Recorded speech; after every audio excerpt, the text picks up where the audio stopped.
Okay, good morning everyone. Welcome to this really lovely community centre in Kesgrave. Congratulations for everyone that managed to make it despite the A12 being shut. I'm Zoe Billingham and it's my delight to be formally welcoming you to the NSFT Board of Directors, a meeting that is held in public and also, it is a bit disconcerting. Rebecca did warn me that it would be quite disconcerting to see myself and quite, yes, off-putting. But welcome to our online viewers as well. You're very welcome. We want to make sure that we're as open and transparent as we possibly can be. And so therefore it's really important that we combine the real benefits of meeting together in person, and there are real considerable benefits for that. We've seen that, haven't we, over the last few cycles of board meetings, but also those colleagues and members of the public, and also our Council of Governor colleagues who aren't actually able to get here in person. It means that we can be warm and welcoming to you as well, so you're very welcome. I've got a particular welcome to Julian Foster, who is our new non-executive director. This is Julian's first board meeting in public, and it's really great, and I think it's an indicator of where NSFT is heading, that Julian has really extensive experience, not just in finance, but he's also a non-executive director at the Norfolk and Norwich, and I felt it was really important that we as a mental health trust become key system players, and that kind of interlink between ourselves and physical health, acute hospitals is really key. So Julian brings immense non-executive director experience as well as that linkage across the system. So thank you for being here, Julian. Thank you too for taking on the role of becoming chair of our audit and risk committee with the great support of Lynn's. There's Lynn's over there. As Lindsay Hoy, who's also our SID, is going to be moving over to take over performance and finance because Adrian Matthews departed at the end of last month. It's so lovely to welcome so many members of the public, members of our Council of Governors, and of course our service users, our experts by experience. And I'm going to hand over to you in a little bit when I've done a few more of the formalities, but you are so welcome to be here today. And of course we've got Stuart Dunn, who is from the CQC, which is the Care Quality Commission. Stuart, thank you ever such a lot for coming in person. We do really appreciate that, and you're really welcome. So we've got a full agenda, haven't we? There's really meaty issues on the agenda. We're going to be talking, of course, as we always do, about performance. We're going to be talking about risk. There's an interesting report on the way that we're sorting out our kind of governance and our migration of our board assurance framework, and risk mitigation is really key. We've got our annual plan, which is tour de force, if I may say so, and in a very good way. I'm looking forward to hearing about that, and we've got a very important discussion that we need to have around the staff survey results as well. Everything that we're doing is focused on improvement, and obviously I encourage all board members to be raising issues if there are any concerns around safety, so that we do continue to drive that improvement and provide the highest quality, best access mental health services in line with our ambition. So without further ado, I'm going to move on to the declarations of interest. We've got on paper A the declarations. Has anyone got anything further to add to our declarations?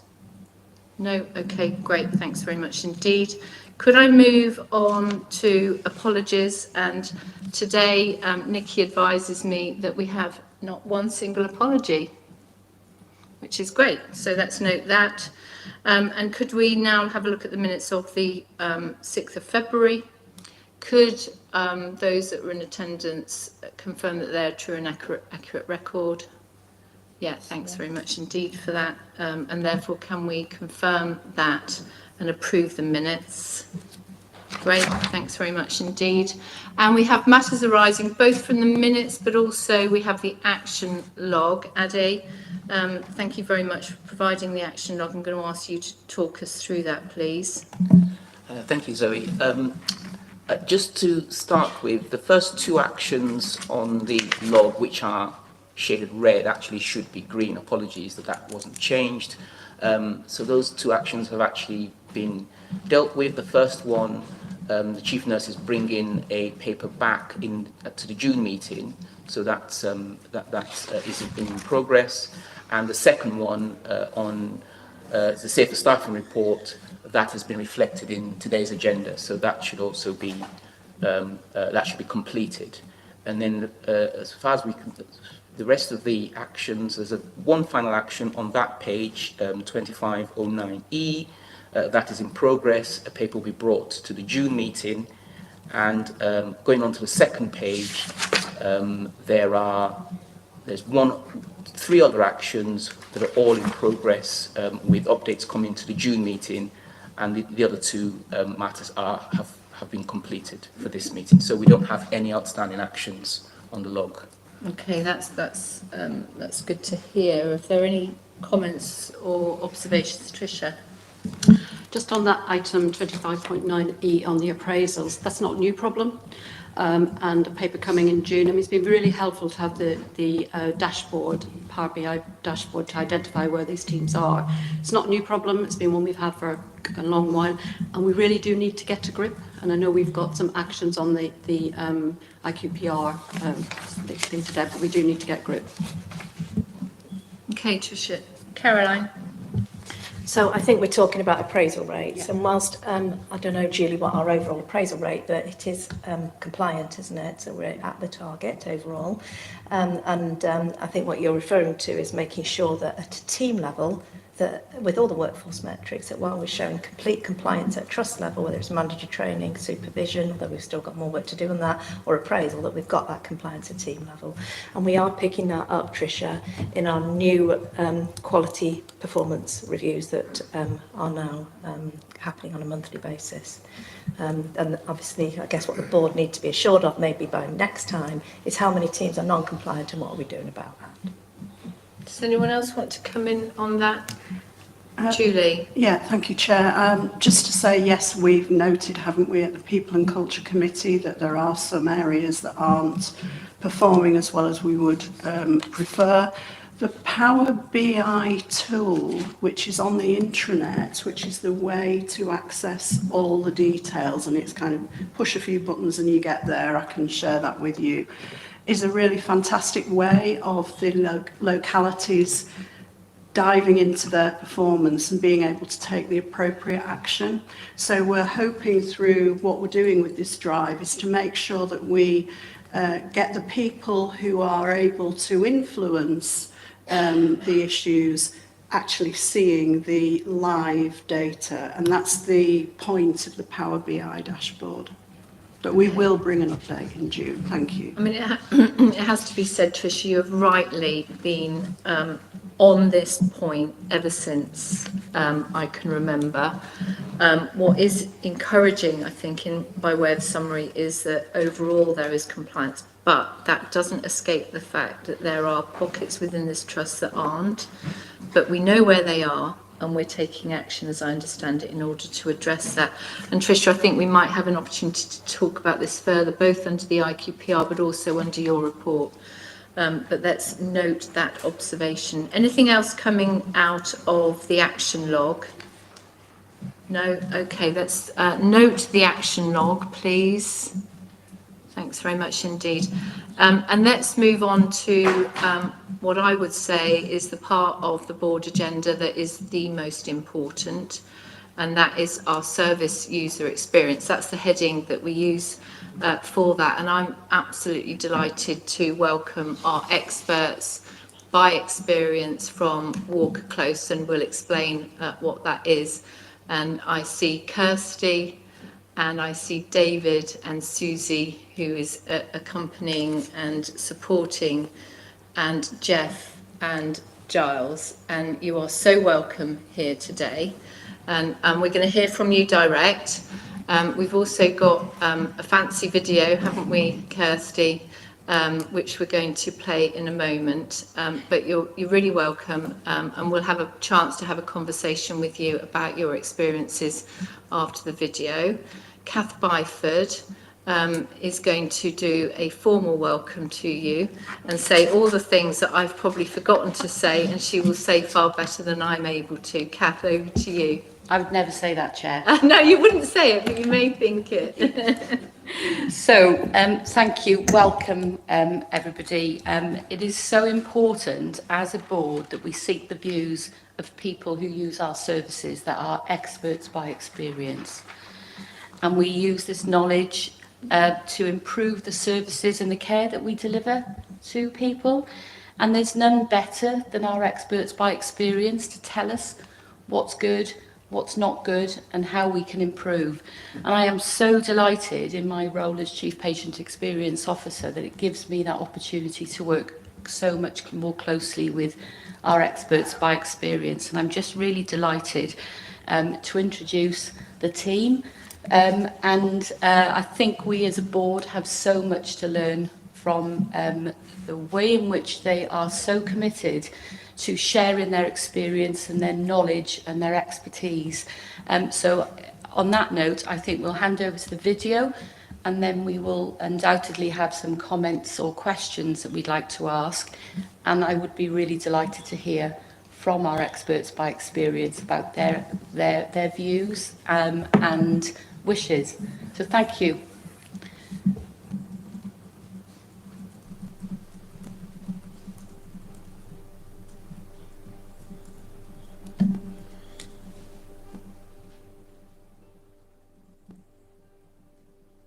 So I first heard about it when I got diagnosed with autism myself last November. And I've been really passionate because I've also got a daughter that's diagnosed ADHD and on the pathway for being diagnosed with autism as well. And she's just not had much support, so wanting to make a change, make the services better for her.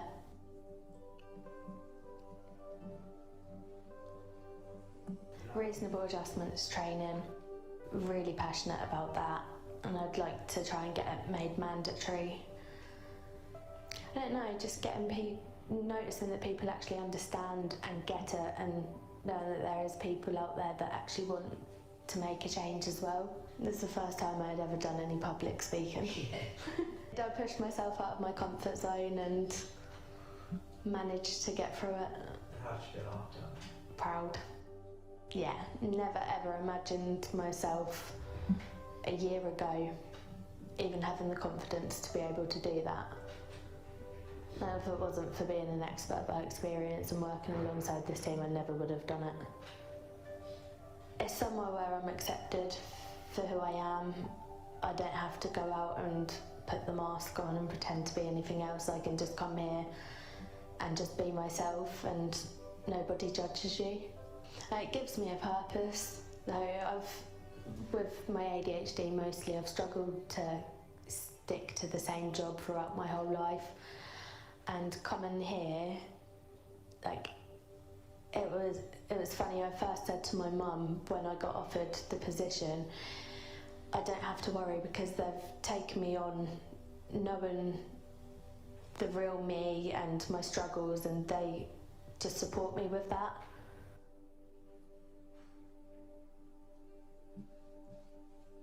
Really why I joined was it got me out and mixed with people, because I wasn't really mixing with no one, and I lost my confidence of being around people. And I think there's no reason why I joined it really, was to be with people and stop me from getting bored as well. And then I don't see other things as well, bar this, like interviews and everything as well.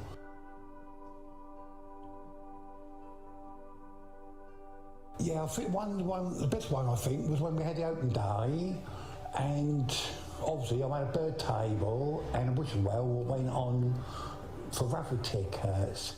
I do enjoy coming to these events, I do. But sometimes, because I live out in Bury, a lot of them are in Ipswich, it's hard for me to get here because I have to rely on Michelle to bring me. I'd like to come to more, but it's a bit awkward me being in Bury. So, cause a lot of them are in Ipswich. We haven't have nothing like that in Bury, not really.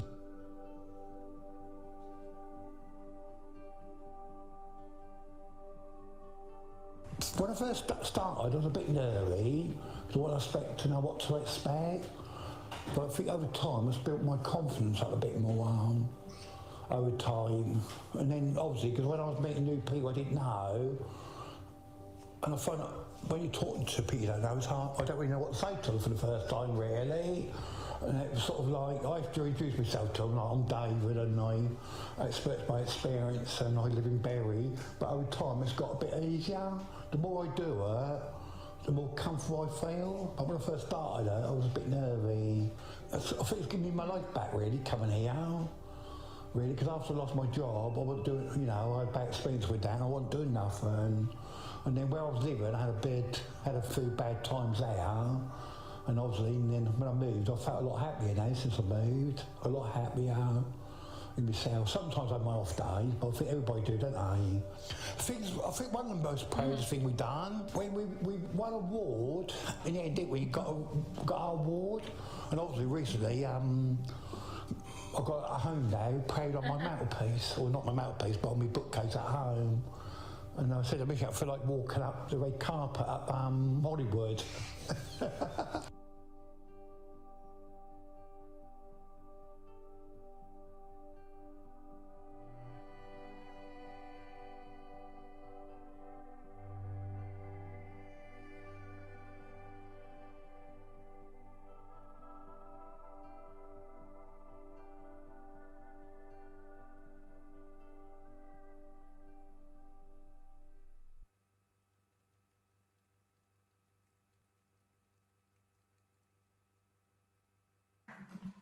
Well done, Kirsty and David. What a thing. And thank you so much for your candour as well in explaining to us so clearly, in the clearest possible terms, what you're doing and why you're doing it. And I'm going to hand back to Kath, because Kath's going to lead us through a discussion. We'd really like to understand a little bit more, if you're happy to talk to us now, about your experience. So Kath, back to you. Thank you so much. So we've got a few questions that we'd like to ask you, and please, Susie, feel free to reframe the questions if needed, if you think it would be asked in a better way. So my first question on behalf of the board is, we've heard a little bit in the video about, for example, David, your confidence has boosted since joining the group, but what do you get from being part of this expert by experience group?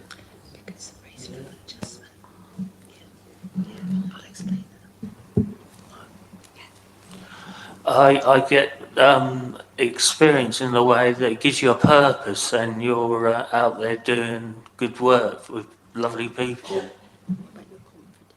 And my actual confidence gets a lot more positive.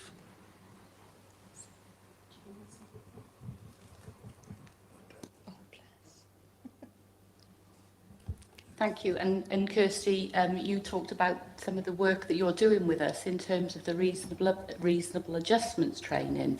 How is that making you feel as somebody that is able to give back? It makes me feel amazing. I'm so proud that I can be part of this. Knowing that my children will be using these services in the future, and that I can make change and make sure that it's right for them. Thank you. And your passion about the importance of reasonable adjustments training is absolutely palpable. And that is something we'd like to work with you on, in how we can roll that out across the organisation, because it's not just for people with learning disabilities or autistic people. All of our core services, this applies to. It's important across our services and not just in our specialist services. So thank you for all the work you're doing. Thank you. So can I ask what you feel others get from the work that you're doing on behalf of experts?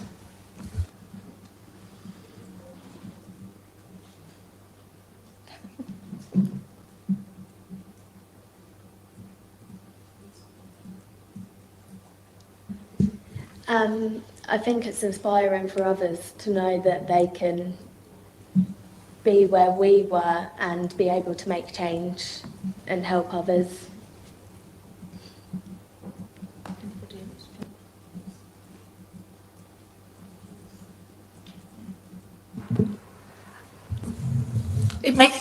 difference for what we've been doing, the hard work we've done last year and all that, and getting like recruitment for interviews, you get more people, more staff, more nurses to join the team. That's brilliant. So you're involved in interviews and helping to recruit good people into the services, which is fantastic, because you know what care you want people to receive. So that's really excellent. And Giles, you told me that you were involved in fundraising as well, and that you've raised some money. Oh yeah, we done a sweepstake last year for the open day and Christmas, and doing a fundraising sweepstake, you know, like the World Cup or whatever, and everyone chipped in, and now we're raising something for the garden, a walker close for something for pot plants to move around. So we raised £165. And hopefully for this year we're going to hopefully add the money as well to and get things for that, and maybe do something outside the trust and do something that's been on television, maybe they're having that as well. And the Suffolk show, yeah. Okay, thanks. So you're coming to the Suffolk show, are you? Yeah. Brilliant. That's excellent. Now here's the killer question here. Are you listened to by Susie? And does she act on the things that you say to her and ask her to do? Yes, she does. Yes, she acts on the things that we do. Yes, very much so.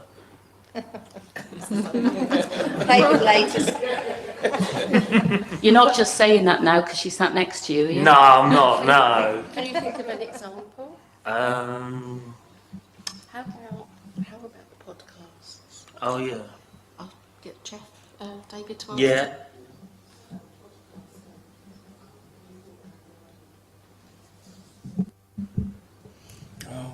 Kirsty, do you want to help? I'm Yeah. not sure about that one. No, you want to help? So we came up with an idea with the LD and autism team about having a kite mark, and we put it to Susie, and we've actually designed it. It's just waiting to be finalised, isn't it?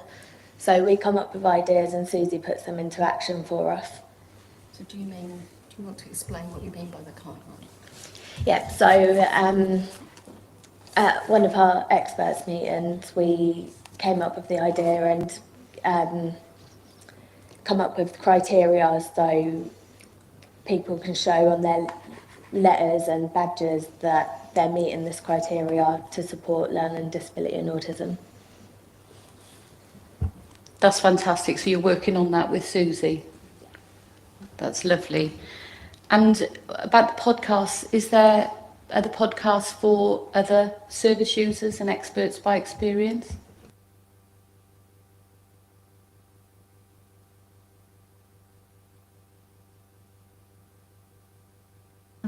I'm hoping to do a podcast anyway this year anyway, so yeah.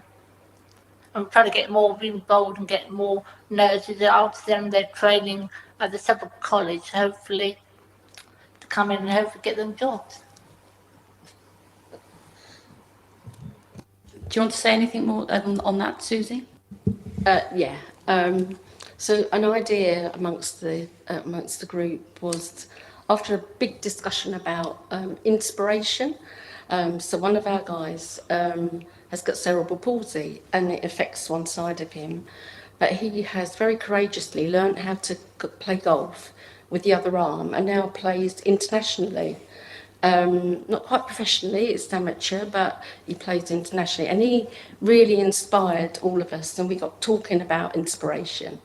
And one of our other colleagues, Freddie, has recently had a diagnosis of pre-diabetes, and he was sharing with us how hard he's worked on turning that diagnosis round. So we talked about the idea that if we made podcasts about some of these different ideas, and Aston has written a book which was published by Amazon, isn't it? That actually that might inspire more and more people, because learning about how to change your physical health, which we know for learning disability is a really important subject. We talked about dentistry as well, that kind of thing. That actually, if we have those podcasts, we can share those with service users everywhere, and they're much more likely to do anything that's recommended by our experts than if I asked them to do it. So we thought that would be great. And Ben Ward at Communications team is helping us to put those together. So when we meet on the 14th of April next, we hope we'll be making our first one. Can I come in? Would that be Yeah, all right? of course, Sorry, I'm going yes. to barge in here a little bit, if that's all right with you. Because we had I was privileged to be invited to your away day where you were doing your planning for your coming year. And I think, was that back in like January I came to be with you, and I think that's where we did the presentations, isn't it, for the certificates, which, it did feel like Hollywood that day, didn't it? Not the day that I was there, but when we were at the staff awards, that's what I mean.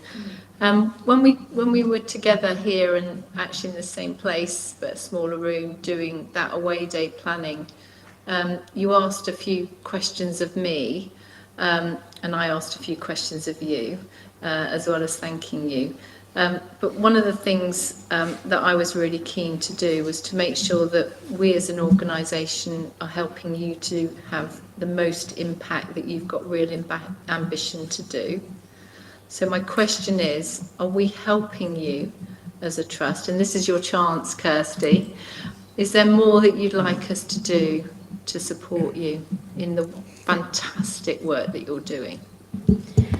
Yes, we'd like help with the kite mark and with making the reasonable adjustments training mandatory. Good request. Thank you. Thank you very much indeed for that. And across the whole range of activities, I just wondered anything else that anyone would like to add. Don't feel that you have to.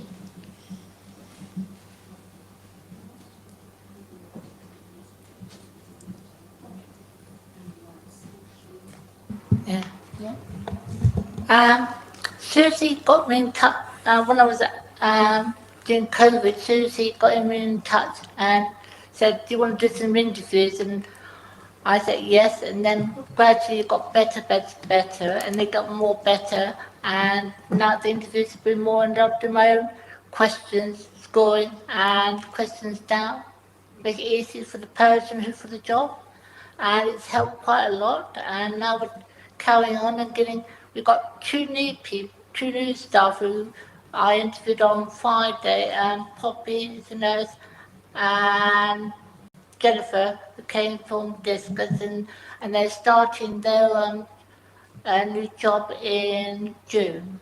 And now the interviews got better, and they're hoping to get more recruitment and done a presentation for the whole of the country and the whole of England and Scotland, and that was last year, and hoping to do some more of that. Thank you. Brilliant. Thanks, Can I Giles. just add, Zoe, that Yes, I think please, what Susie, yeah. Giles, what you might have missed with what Giles was saying, was he writes his own questions in the values part of the interview, and he scores them, and he gives the initial score of what he thinks, and then the gold prize is at the end of the interviews who tells the person who's got the job. I tell the people I usually phone them always on the day. I said, come in, and I just said, congratulations, you got the job. When do you want to start? Well done, Giles. That's a lovely feeling to do that, isn't it? I bet they're delighted. And I had a bit of a discussion before today with Kirsty and Susie, and we wanted to make sure you feel comfortable here today. So you've asked us to take away things to come back to you on, and I absolutely promise that I will do that personally in terms of your requests.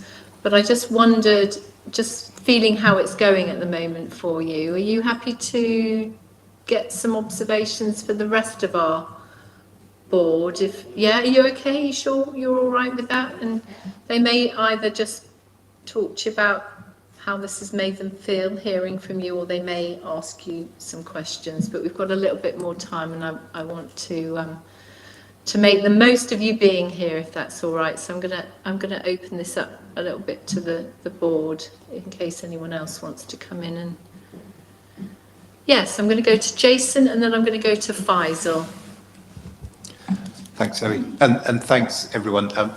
You talked about being inspired, and I think you guys have really inspired me, and I'm sure my colleagues on the board by your presentation today. So thank you very much for that. It's not necessarily a question; it's more of an observation about something you said, David, about the location of where we have events and activities, and I think we really need to think about that and make it as accessible as possible to have our events in as many places as possible, and not always in the same place. No, because I find that we don't seem to have enough like this in Bury St Edmunds. That's always seems to be in Itchwich. Yeah, and I think we've heard you, and I think we need to think about how we can resolve that issue. Yeah, because I only come here, see, because I got to get here when Michelle brings me. Yeah, and thank you for raising that. Yeah. David, I've got an immediate response from Rebecca, who's in charge of all these sorts of things in the whole of the trust, and she wants to come in and give you a commitment, I think. Or I don't know, I mean, maybe not. I think so. Thank you very much, Chair. Thank you, David. I think you make such an important point, and I'm really pleased that my colleague Jason has talked about it. We do try and get out and about as much as we can, because we serve such an enormous geographical population across Norfolk and Suffolk, and as all of you know who live in it, it is very rural in some cases. So we always balance where are we in terms of accessibility to train stations and bus stations. But the good news is that we're planning to hold our AGM, our annual general meeting, in Bury St Edmunds in October. But I will also really hear what you've said and try and make sure we do more of that. So thank you for your guidance on that, David. Great point, David. And Giles? There is something. I used to work for the East of England Co-op Society, and I was awarded for the outstanding achievement for fundraising, and also been the supermarket employee, and we had it at the Suffolk Showground, and they got a big building, and it'd be a nice idea to do another meeting and conference and all work together and all coming up and having tables and stalls and make it a day. I think that's a great plan. Zoe, yeah, I think that's lovely. Zoe, Sorry, one Susie. of Giles, the meeting that Giles is referring to is he'd like, before I retire, to have a conference for learning disability, and it's at the Suffolk Show that he'd like to do that. So that is in our plans, but we haven't got as far as actioning anything yet, but we've got to December. Well, we've got, an ambition, we've got a timeline, we've got an inclination and a will to make this happen. And over to Rebecca. Yes, thank you. I think that's a fantastic idea. In my knowledge of the Trust, we've never run anything like that. So I'm looking to my Chief Executive and my colleagues around the table, but I think we can give you a commitment that we'd like to arrange that for you, and certainly before you retire. And I'll talk to you about that offline, Susie and Giles. Thank you very much. Great idea. Super idea. I'm going to go to Faisal and then Tricia. Thank you. Just to say, first of all, what Jason said, you really are very, very inspiring. I was chatting to my daughter a few days ago about what she's going to do next, and she's 15, so she's got a long way to go, and she can make loads of decisions and change them many, many times. And we were talking about health, and just listening to you and thinking about what you've done, that's really, really inspiring, and that's the sort of things that would make young people want to come into health and social care, so thank you. And just a couple of things that you've touched on. It's a comment that gap with physical health and the training, that's really, really important work. There's lots more gaps in terms of knowledge and access that we need to deal with, so it was really a thank you from me for everything you're doing. Thank you, Faisal. Tricia? What a great start to our day. and, you know, repeating what my colleagues have said, totally inspiring. But I also would want to say a thank you to you, Susie, as well. I mean, you're demonstrating the leadership that we want to see across this trust. And retirement isn't compulsory in December. Well, I'm definitely listening to that, Tricia. Okay, it's a slight in-joke. Tricia's term is due to end in September. And of course, I'm having all sorts of conversations with her about that. So thank you. Kath? Thank you. This isn't a question for you. I think this is a comment for the board and yourselves. What we've heard today is some outstanding support, both from yourselves, but also Susie and the team. Michelle, thank you at the back as well, about how we work with experts by experience in order to inform and improve our services. It's a methodology that in my new role I very much would like to work with you, Susie, because you've got such expertise in this area. I also want to acknowledge across the whole organisation other areas of good practice in relation to co-production and working with people who use our services. And there is still a journey to go on, and our commitment to co-production is absolutely critical. We are still learning. I think, Susie, you've nailed it, and I think we need to do that across the board. But we do, Anthony, have examples, don't we, of other good practice across the organisation. I'm conscious I've taken over from your team of recent months in relation to lived experience and participation. Thank you, Kath.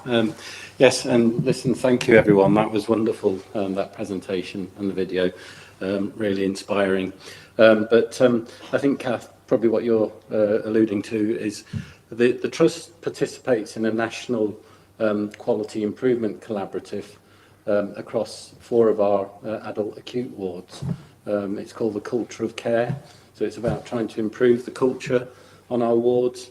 It's supposed to be a co-produced piece of work in terms of the quality improvements that we make.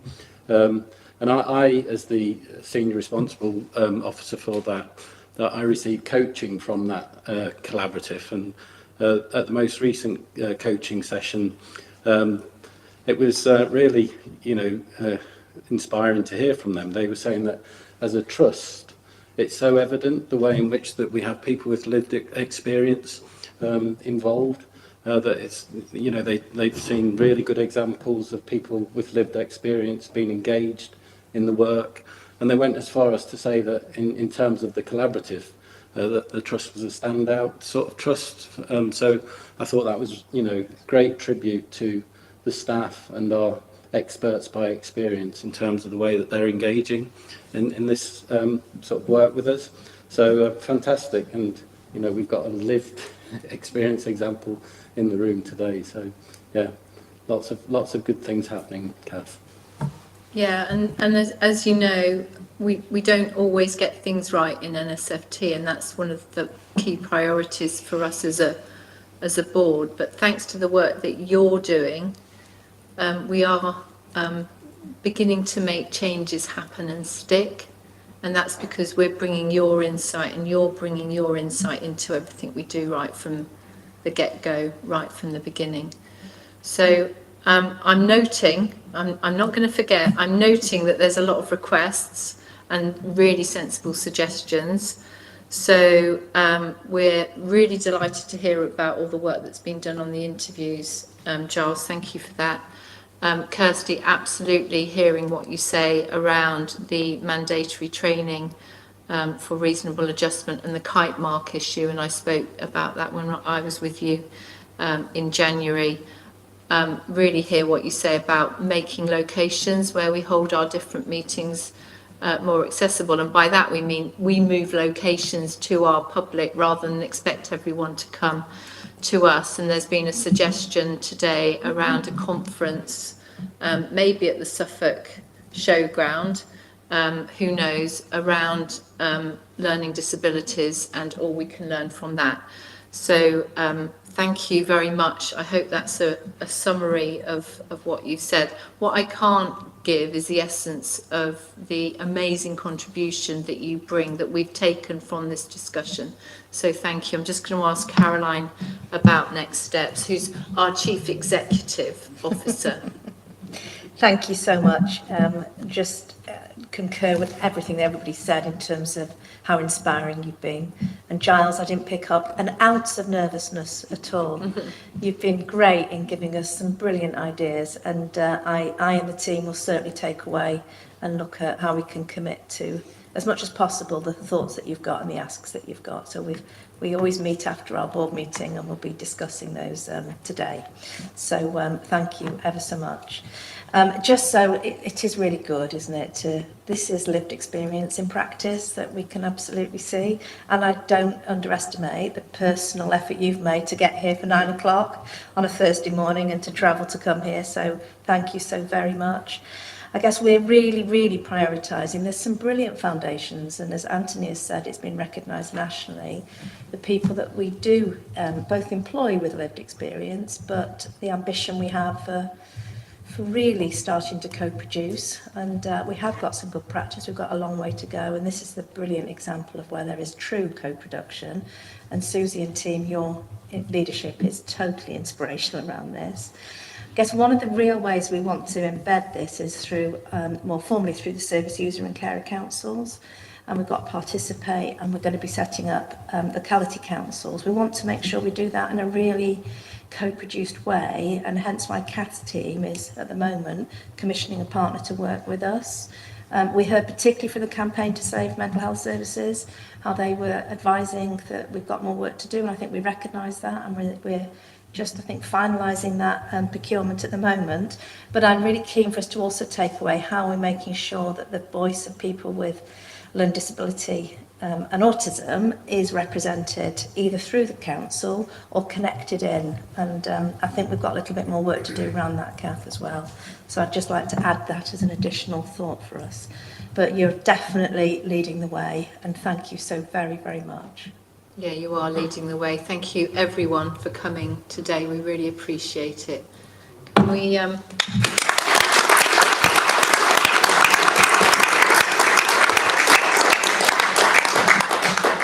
Lovely, thank you. And please do feel free to leave whenever you like, but it's been, yeah, lovely. All right, thanks very much indeed, everyone. Thank you.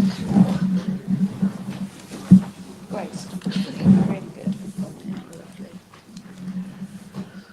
Great. So I'll carry on, if that's all right, while our colleagues depart. We'll move on to the next item, which is the Chair's report. You've got my report in front of you. I'm obviously not going to go through the whole thing, but there are a few important points I just wanted to highlight, looking at my reflections on the last 2 months. And Caroline will say a little bit more about this. But I do think it's an important milestone that we've got to as a trust, and I really want to record the thanks to all of the staff who've been involved in the process of ensuring that our improvement is such that we're able to move. We've been moved from the recovery support programme pretty much for the first time in a decade. So we've been moved out of what's called NOF4, and I am going to do my very best to ask everyone, including myself, to spell out acronyms, and I realise I've already fallen foul of that by using NOF, which I have really no idea what it stands for, but National Oversight Framework. So that's very enlightening. You know what that means now, but it's been special measures really for us as a trust. And also I'm conscious that I think I referred to IQPR earlier, which is the Integrated Quality and Performance Report. So I'll do better. But moving out of this special measures as a trust doesn't mean we've reached by any means the end of a journey. It doesn't. But it does mean that we are putting in place sustainable improvement where the change is beginning to impact on the quality of care that we're able to provide as an NHS Trust, and that has been an enormous endeavour on behalf of our leadership around the table, of the board, and of all of our staff involved in all of those priority and target areas. So can I just thank everyone for that. We know, and Caroline will talk about this a little bit more, that there are tectonic plates shifting across the NHS, and it's really important as we see the disbandment of NHS England, very significant changes happening to our integrated care boards, likely mergers of those moving forwards, that mental health has a voice in the room. So I very much see now as my role as chair, having spent a lot of time inward looking over my first 3 years, I've really got myself a priority, and thanks to Lynn's in my own appraisal, is to make sure that we're able to contribute to the kind of the broader system working more effectively. And I see it as my job, supported by the board and our leadership, to be standing up and making the case for mental health, both locally, regionally and nationally. I was at an event in London with chairs and chiefs this week, and heard the case being made for all of the changes through Sir Jim Mackey. But it's really important to keep reminding everyone that mental health needs to be on the table, and we need to have priorities identified for mental health. We need to have funding continue to be ring-fenced for mental health, so that we can actually move on in terms of that equity of provision. So I take that really seriously, and I've talked a little bit about that in my report. I will mark, if I may, the stepping down of Dame Patricia Hewitt, the Right Honourable, who was the chair of Norfolk and Waveney Integrated Care Board. She held our feet to the fire as a mental health trust. There's no other way of putting it. But she's been extremely clear and supportive of the work that we've been doing in order to improve. And we will be the poorer seeing her move away in leadership terms from Norfolk and Waveney. I'd like to place on record this board's appreciation of the extraordinarily hard work and leadership that she's provided for our system, which I think puts us in a good place moving forwards. I am going to say a little bit about funding. There's a lot on the agenda about the money, and it's extraordinary, and I think I think pay credit to our Director of Chief Finance Officer and the team that we are coming in on budget, and we have a very realistic expectation for our plans for 25-26. But it's also our job as non-executive directors and me as non-executive chair to put our hands up when we feel that mental health isn't getting a fair share of the pie.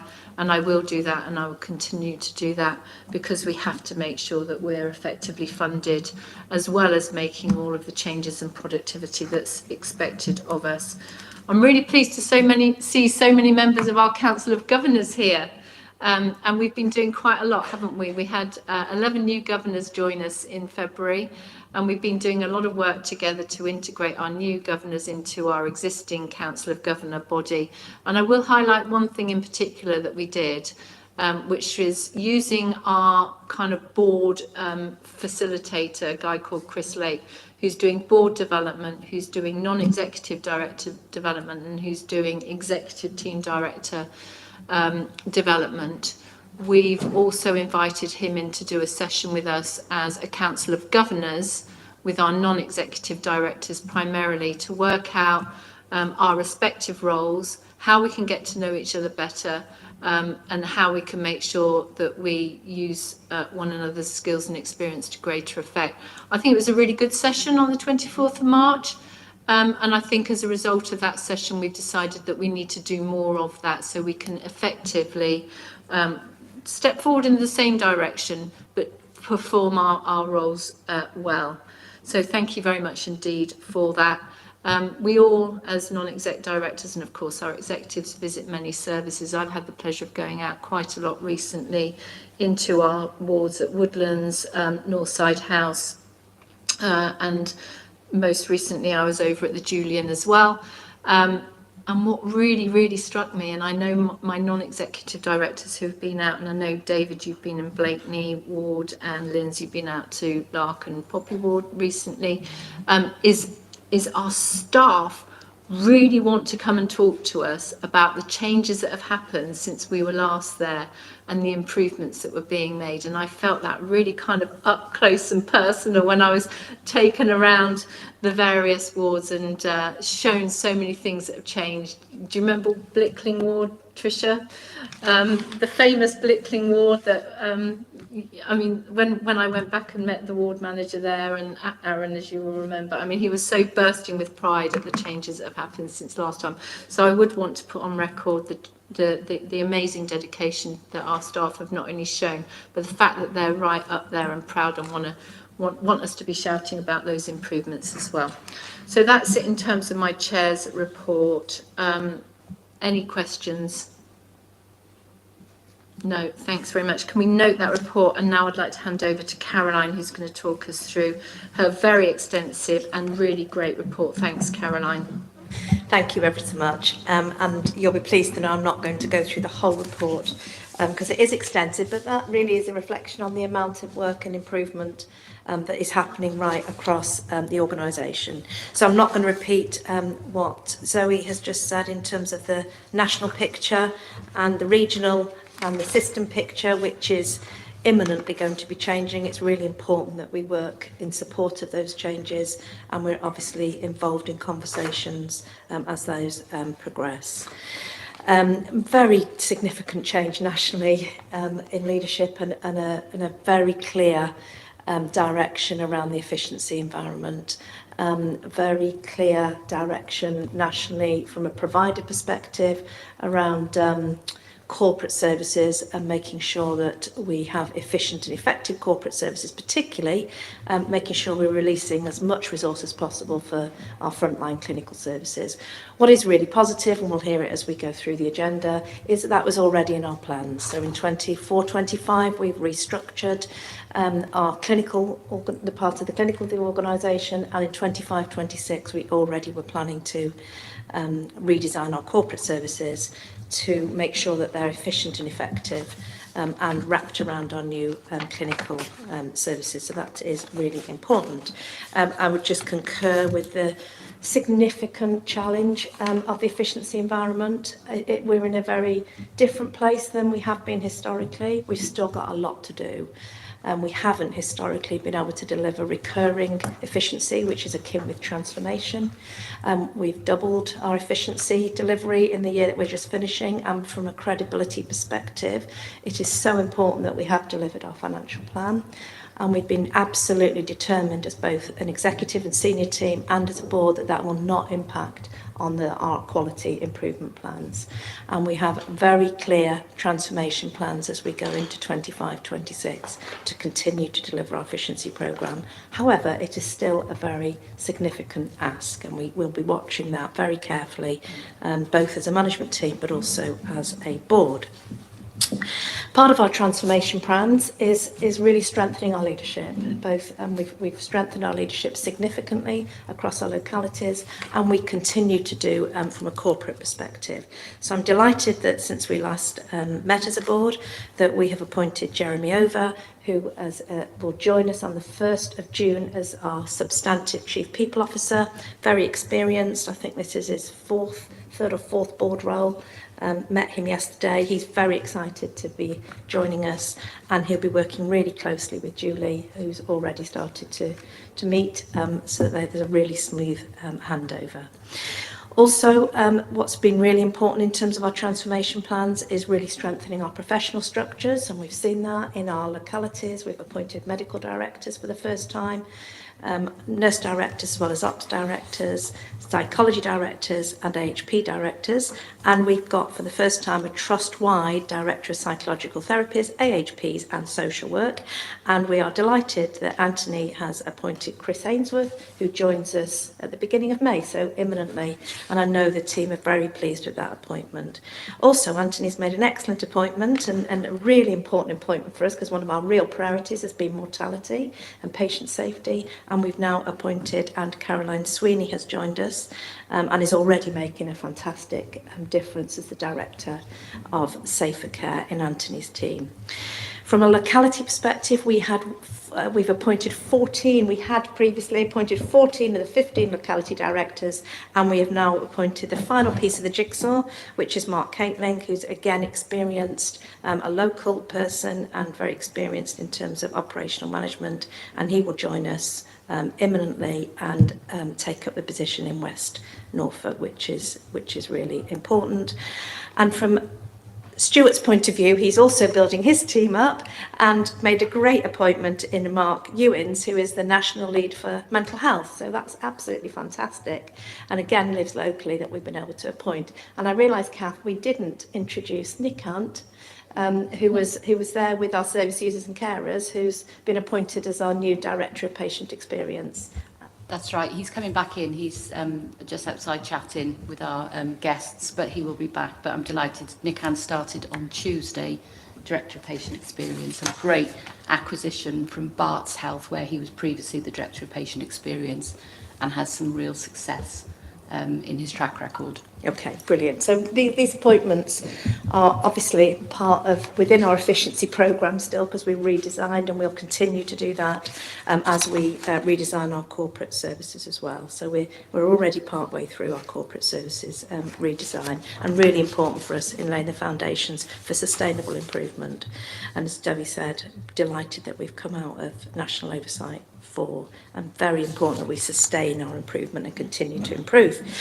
And on that, I would just flag, and we'll see it as we go through, and Stuart presents our performance report with colleagues, but we are performing now in a much better place against the national metrics, and we'll see that on the dashboard, and that's again something we should be proud of. Again, not complacent in any way, because we've still got a lot more work to do, but it's significant improvement. Big part of our transformation plans was to get our 2 integrated care boards to work in partnership together. Real challenges historically about 2 very different commissioning environments. They both agreed to work onto one contract, and as we go forward with the ICB changes, I think that will enable and support that as well. We have in the last month, and Stuart might want to talk about this later on the agenda, began our transformation around our crisis pathways, 111 crisis resolution home treatment teams. Brilliant to see those teams coming together, and also workshops planned with system partners, and absolutely essential as we go forward. And also brilliant that we've had a Get It Right First Time sessions with Ian Davidson, the national lead. So the whole transformation, we're using all the resources that we can. Primary care are absolutely key to our transformation journey, and again, historically, we haven't had the best relationships with primary care. As we continue our clinical transformation, we'll be embracing primary care, and they're keen to be involved in the redesign of our crisis and community pathways. But Faisal's done some excellent work in establishing a primary care forum, meeting our both ICB, GP federations and local negotiating committees. I've been supporting some of that, and we've got a lot further to go, but really good early signs. And also Faisal is working on, I think imminently, will be appointing to a primary care lead as part of the leadership team, which will be so important. Great to see Stuart here today. As Zoe says, you're very welcome. And in the last couple of weeks, our CQC, Care Quality Commission inspection, as we anticipated, has begun. Our core service inspections around our community mental health teams, our health-based places of safety, and our crisis teams has taken place across Norfolk and Suffolk, and we are in the process now of preparing for a well-led inspection, which is from now onwards really, which is going to happen in mid-May. So it's just what's been really great feedback is the teams have really welcomed the inspection. They've almost been cross that that their services haven't been inspected, which culturally is a step change in approach, and really important for us as a senior team that we got our teams, really supported them to prepare well, to be recognised that we're still very much on a journey of improvement, to be humble around that, but to start to be credible about understanding where we're improving, what we've already improved and what we want to be proud of, but starting to articulate clearly that ongoing journey and being in charge of their own improvements themselves. So that's good, because the feedback we've had informally from the CQC, we haven't had any formal feedback yet, has concurred with our ambition of what we wanted to achieve. Of course, there's been examples where we need to improve, but there's also been examples of some good practice. So this was very good in terms of the overall direction, and our staff leading the change themselves rather than waiting for a regulator to come and tell them where they need to improve has been a massive part of how we wanted to drive the improvement. It's brilliant to see the Service User and Carer Council have just appointed a lead who, but that appointment is still being finalised, so we can't quite announce that. But the chair of the council has been appointed, self-appointed by the council, and will join us in attendance at our trust board. And progress is being made in terms of the locality councils, as I've talked before, with the partner that we have appointed. We will hear some more later on around the Listening into Action programme. That's been absolutely key for us, and we've completely aligned that in 25-26 with our staff survey action plan, so that we're using our staff themselves to drive the changes, and we'll hear some more about it. We've had a workshop to launch our next stage of the programme, Wave 2, in the last few weeks. And we've also, really importantly, had a workshop around race. We have commissioned Yvonne Coghill to do a deep review of race across the organisation. But how we respond to that, we don't want to be a top-down executive-led action plan or board-led. We want staff themselves to design the changes that we need to make. So our senior leadership team of up to 60 people had a day with Yvonne and colleague in really talking through how we can start to make a difference. And then we've got our race conference that is happening on the 20th of May that will start to co-create that together, and that'll be with the board as well.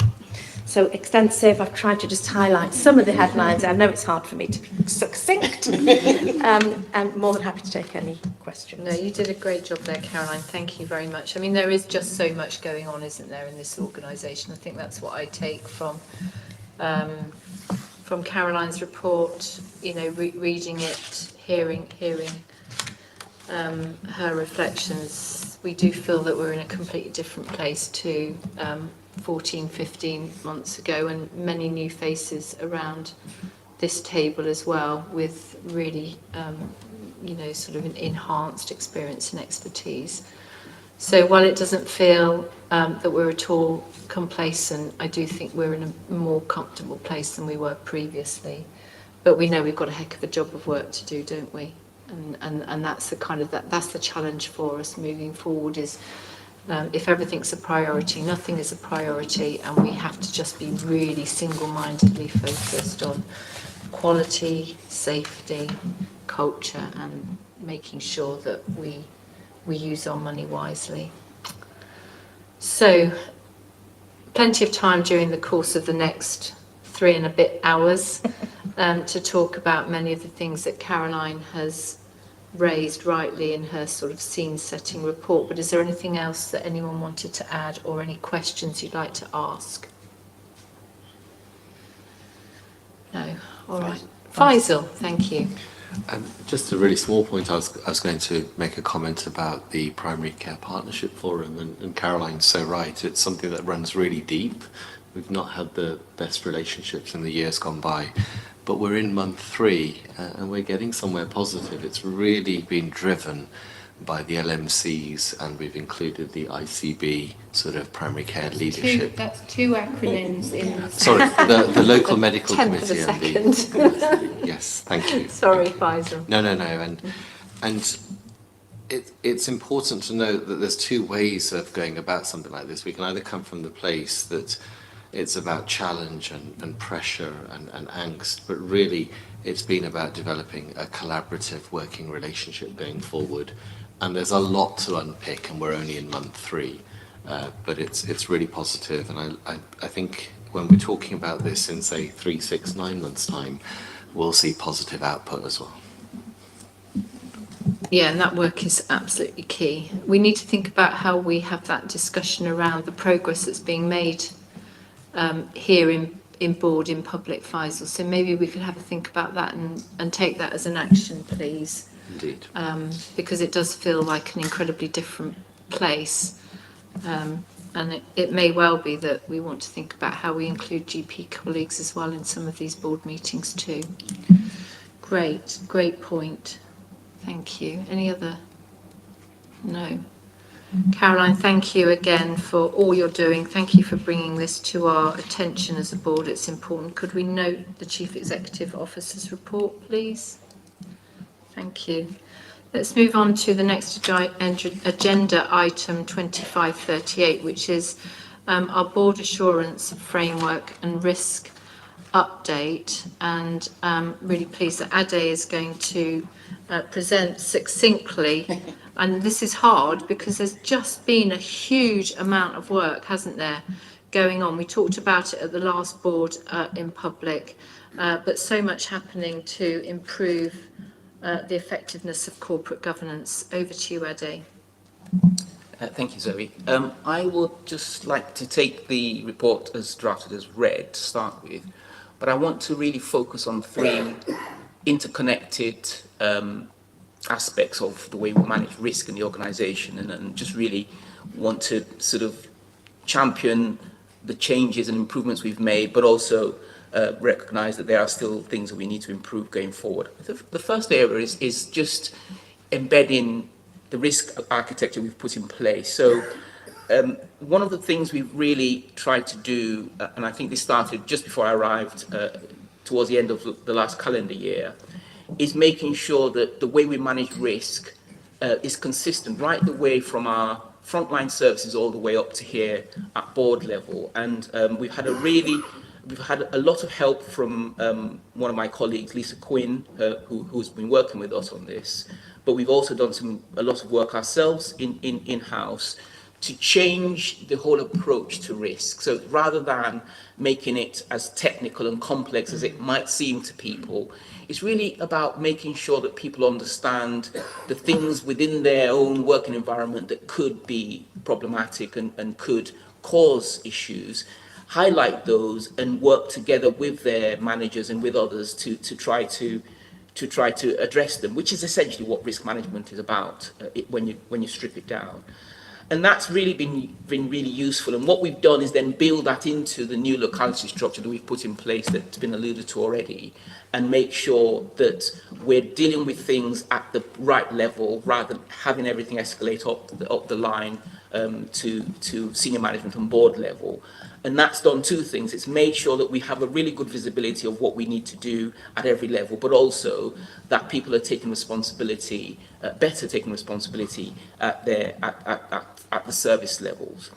The other thing we've done that's really been helpful is bring up a lot of consistency into the way we deal with things across the board. So one of the things we've introduced, which has really been working well, is rhythm of the week, which means that at every day of the week, every team, whether they're corporate or operational, are essentially doing the same thing. So Tuesdays are the days when teams meet together to talk about their risks, to talk about things they want to achieve that week, and deal with that. And then Thursday is when those things then get escalated to the next level, whether that's a locality level or more a corporate level.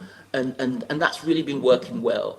The thing that we do need to do to better embed that is to better release the time. Obviously, people are very busy, but better release the time so that those things can always happen at that time. The other thing that I wanted to really just highlight is the work that we've also then been doing at the trust management team level. So trust management team is the level at which all the senior managers in the organisation get together to deal with those really critical operational matters. And what we've done as part of what I said before, the new structure, is set up groups that really focus on every area of work that we do. So we have a group that looks at our clinical quality. We have a group that looks at our finance and operational issues. We also have a group that looks at our people. And those groups really then hone down on the most important most critical risks in their areas so that they're able to assure the senior management team at trust management team level what we're doing to manage those really important, nutty issues that we're facing. And that means that when we get to TMT meetings, trust management team meetings, there's much more of a sense of knowledge of what we're doing in those areas and how we're taking things forward. And what that then leads to, and this is my final point, is how we use our board assurance framework, which essentially is our strategic risk register. That's the list of risks that left unmanaged could prevent us from reaching our objectives, from achieving our objectives. This board and its committees are really holding us to account for how we're dealing with those risks, how we are managing them, the controls we have in place to make sure the worst of them don't happen, and how we assure ourselves that those controls are actually working, are actually doing the things they should do. Really paid homage to our committee chairs, people like Lynn's here and Roger, to really keeping our feet to the fire in terms of how we manage those risks, the actions we put in place, are we making sure those actions are right actions, and are we performing them? So some really good work being done. And I just finally in a minute or so just talk about the things that we still need to improve. One of the things that we've done, and those of you who've seen the board assurance framework will see that there's still some gaps there in terms of our controls. That's ongoing work that I'm doing with myself and our head of risk are doing with each of the executive leads to fill those gaps. And the other thing that we just need to be conscious of is to make sure that when we have the meetings I referred to earlier, the group meetings, that we have as full of attendance as possible so that those discussions are as fruitful as possible. But other than that, I think we're making some really good progress. We just need to embed that going forward. I'll stop there and yeah, thank you, and you can see what an enthusiast for risk Adi is as well, which is brilliant. And thank goodness, thank goodness for you and everything that you're doing to drive this forward. I mean, it strikes me reading the papers this time round and having compared them to February and seen the transformation through the board committees as well, that we have got a single version of the truth. Yes. We understand what our key strategic risks are. They are linked to our strategic priorities, and we're conscious of the fact that there's gaps and there's further to go. But it does strike me, and I do have to say, I find the summary table extremely helpful, which is effectively that at a glance picture of what's happening across the trust. Really good. It does show that risks are coming down, but again, not complacent, because there's a whole range of areas we still need to do an awful lot more. Caroline, and then I'm going to invite comments from Lynn's, MC, Jason. Caroline. Shall I come in last? All right, if you'd like to. Yeah, thank you. Lynn's. Thank you. So I wanted to thank Adi and also Lisa and Sarah for the work that's ongoing for this, as well as my board colleagues around the table, who are a key part of implementing our board assurance framework and risk changes. So I am really pleased with the risk and policy working group. We can see the improvements coming through in what risks are captured, how they're captured, and more importantly, what we're actually doing about them. So there is definite strides here.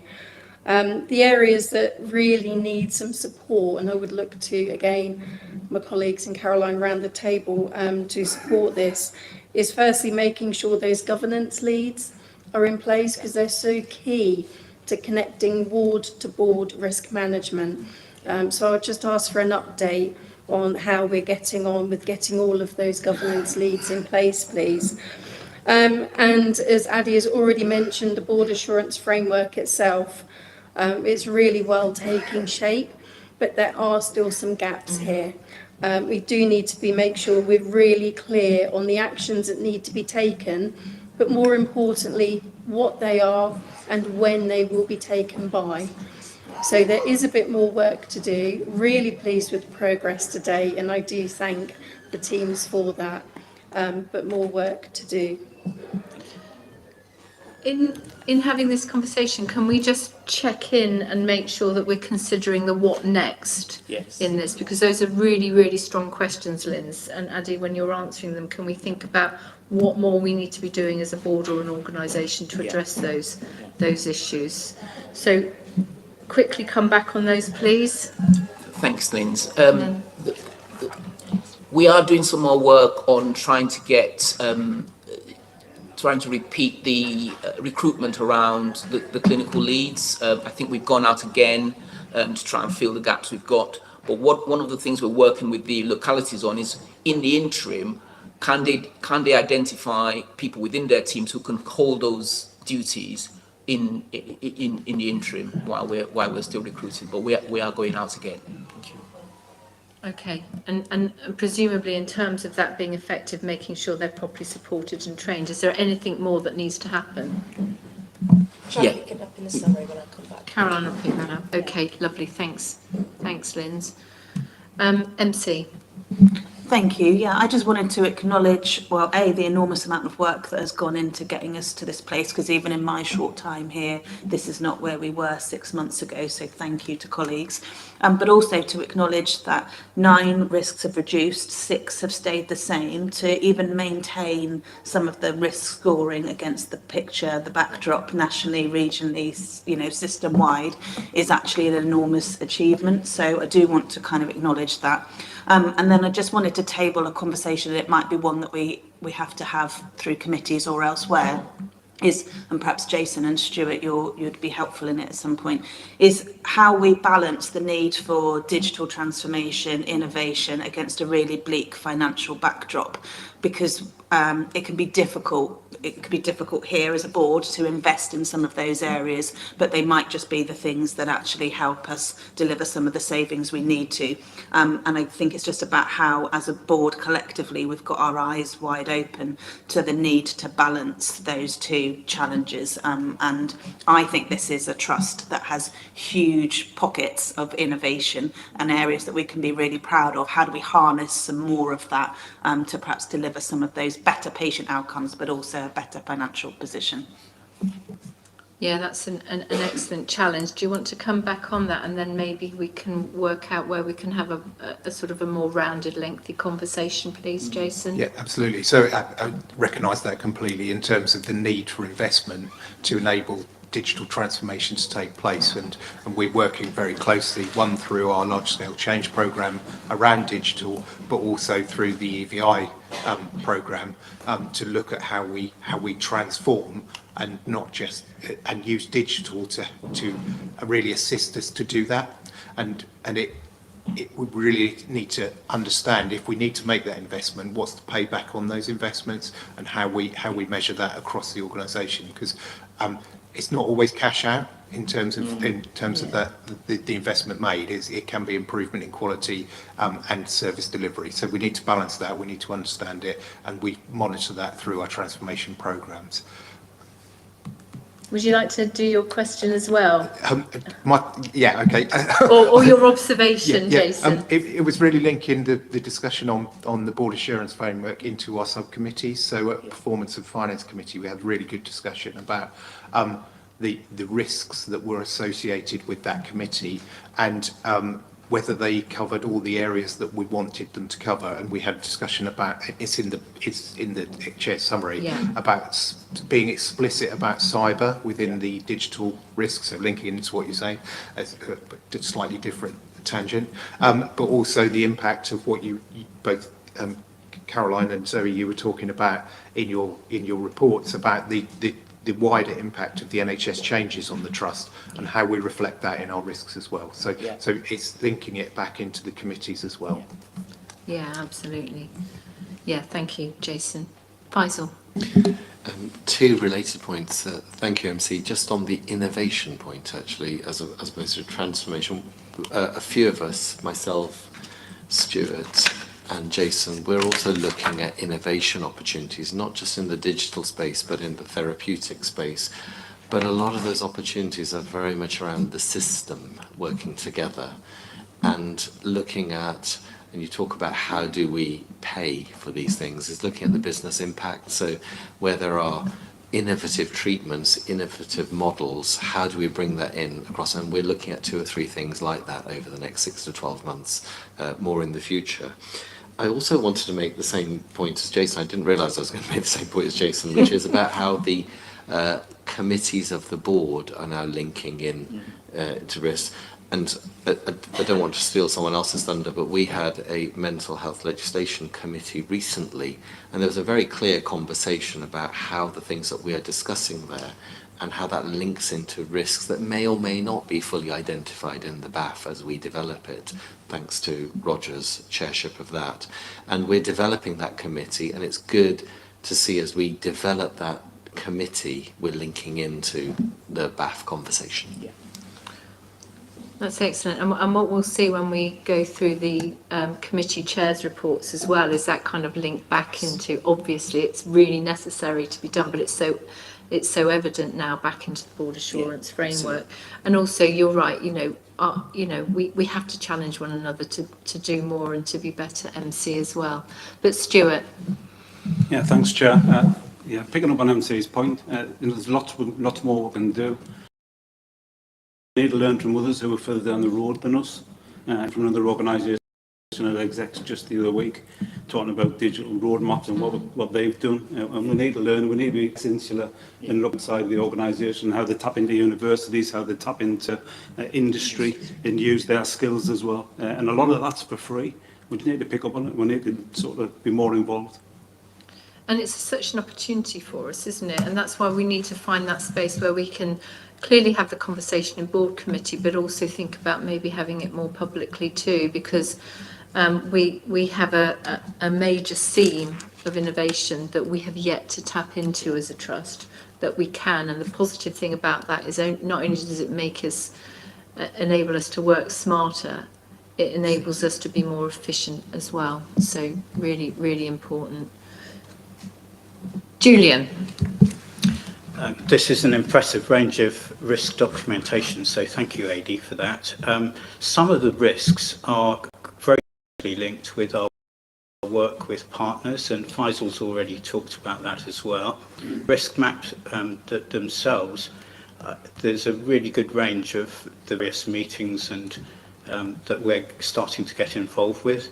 I would really like to see some better linkages back to our own performance in those, in terms of what we're trying to get out of the meetings that we're taking part in, to see the effect of that system working as we go forward. But generally, this is very good. Thank you. Julian. It'd be heaven for me to understand that every meeting I go to, I can quantify the outcome from it in terms of improvement. But I'm going to challenge myself to do better, because it is really important. And actually unleashing the power of the system is key to us preventing people becoming ill and needing mental health services in the first place, isn't it? Which is, I think, very much your point, but really great challenge. Thanks. Julian, who else wants? Shall I just summarise? Yes, Caroline, then we'll move on. Right, thank you. Really helpful conversation, very mindful of time. So I think a lot of work has happened. I think we're all recognising that. Still a lot more work to do. Great to see the really integrated nature of the strategy, strategic priorities and the management of risk. Really, really important for us as from a management perspective, and also non-execs from a committee perspective, that risk is owned right at the heart of the organisation. So whilst, for example, the governance leads are an important role, what's more important is the executive and the locality directors have got risk front and centre of everything they're doing. And we've redesigned the governance to enable and support that, and we're testing it out, for example, through our performance review meetings, we've had this week trust management team, risk, both individually for the localities is on, and then collectively across the organisation has been key. The executive initiative-led groups, and how those groups then for each sit aside to each of the committees, and then the committees are reviewing those as well, is absolutely key. The only other thing that I would say is that I think we've got a little bit more work to do around risk appetite. We did have a really helpful board development session, because I'm not totally sure that some of the target risk scores are quite realistic. So I think we've got some more work to do in a board development session to come back and have a look at that. But great to see the direction of travel, that we are reducing risk and that we've got that real alignment with controls as well. So a lot to be hopeful for, but a really high priority and that we all need to own. Thank you. So thank you. So noting actions from that conversation, we will have an action to come back here with a specific report on digital, the opportunities that presents to us, but also more importantly the steps we're already beginning to take on that. Ade, we're going to be clear as to the support that's going into the temporary measures around governance leads and kind of speeding up, as you've indicated, the recruitment to those posts. That's in response to Lindsay's question and in response to Julian's observation. We're going to take away an action to make sure that we're able to articulate the value of the various meetings, in particular across the partnership and system working, so that we can drive improvement in mental health. So thank you for that. With all of that in mind, can I ask that we approve? No, I've got all my recommendations. Right, so I'm going to note, ask the committee to note the progress of the BAF mapping and transition plan, which is brilliant, a brilliant document. We haven't had much to say about that, but it is a fantastic document. And also to note and discuss the latest version of the BAF, and we'll pick up as necessary through the committee chairs' reports as well. So can we agree that, please? Can you agree in noting? Is that all right? We've agreed to note. We've agreed to note. Thank you very much.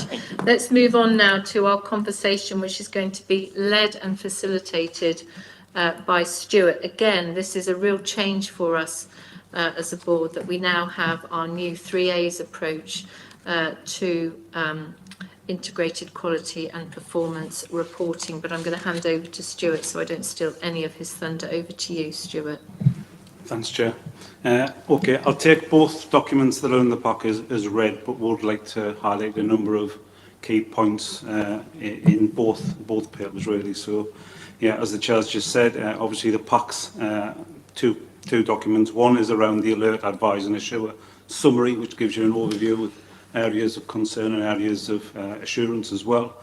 And then the more detailed IQPR pack, giving much more detail around performance across the trust. So the two documents. Just a word just around work that we're doing on that. So both documents are both being refined, and we're working on them on a month-to-month basis, and I hope people can start to see the incremental improvement that we're making to these documents to show the board and show anybody who reads the documents how much improvement's happening across the organisation.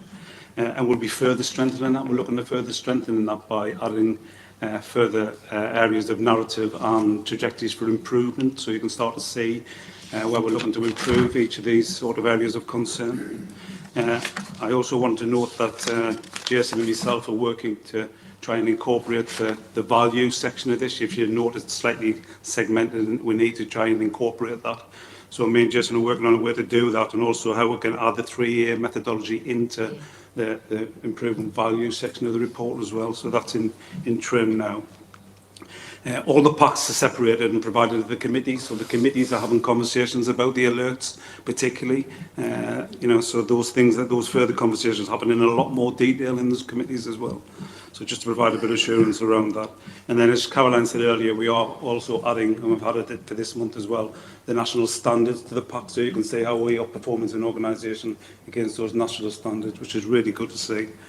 And then the last thing I would really say is the more detailed work that's happening in the localities themselves. So we've organised quality performance group meetings now on a monthly basis with the localities, where we really do drill down at a locality level into the detail of performance across those areas, and how, talking about detailed trajectories for improvement, talking about what the localities themselves see as the things that are going really well, and then what challenges they have. And those meetings are in now for the next year, and are working really well. There's more work to do on them, but you know, they are improving on a month-to-month basis, and the detail and the information again has been refined as we work through that. And also the localities have got access now to the BI. So they've got the BI reports that they can drill down into and look at teams and really look at individual performance across those areas as well. But that's it again, an improved picture for the localities to look at. And I know there was a question came in, I think Duncan Double brought in a question around how the localities were able to look at their information and really drill down in how they're performing as a group. So that information is available, so I hope that answers the question that was brought in by Duncan. And then if it's okay, I wouldn't mind just working through a couple of issues and a couple of alerts that are in the pack. Yes, and then I'll bring in respective exec colleagues on each of those areas. So firstly, we'll move to improving health. And the two that I would like to pick out, one is out-of-area placements. But I have to say we've got a sustained improvement position on out-of-area placements since December. Lots and lots of work going on about how we can try and improve that position and how we can improve flow across our inpatient services generally. So we have daily huddles chaired by Andy Mack, our Deputy Q, and really put some emphasis in, well attended by the groups, really focusing on improving flow across those groups and trying to get patients into the right place.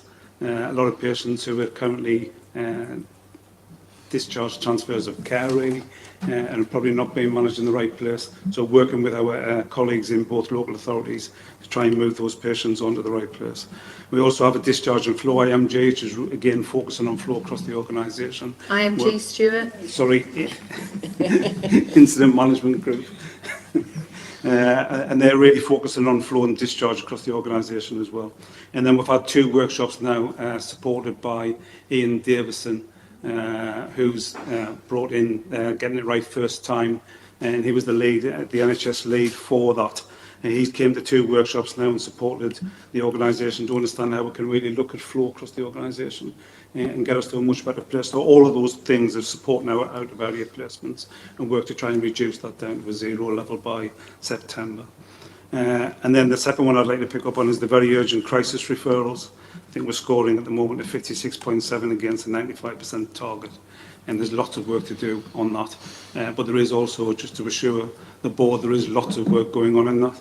So we've recruited within my team a crisis transformation lead who's focusing purely on crisis and really honing in on what the teams are doing, looking at the baseline and also supporting the crisis plan that we've put in place through the transformation programme. We've also just developed a standard operation procedure for crisis services, which will remove the variation that we've got across our crisis teams in the Trust. So that's been agreed now at TLT this week. It's going to a Trust leadership team this week, and it's going to then go to a quality impact assessment next week, hopefully to be signed off, and then we'll get that implemented across the organisation. We've also got an IMG in place for 111, an integrated management group in place for 111 plus mental health, which we've had 3 workshops now and a 4th in line to start to look at how we can bring both of those 111 services together and provide a much more robust service for our organisation. I don't know if Tandy wants to come in at that point and what's your acronyms, Tandy? Good advice there, Stuart. Thank you. Love to see you, Tandy. Over to you. Thanks, Chair. Just to add that our out-of-area position is sustained around 21 patients, out of trust. The importance there is that we've got local provision now with Southern Health and Priory, which has made significant difference for our patients. So families are still able to visit patients who are not within our trust beds, but at least they're in local environment. So that's been good feedback to the organisation.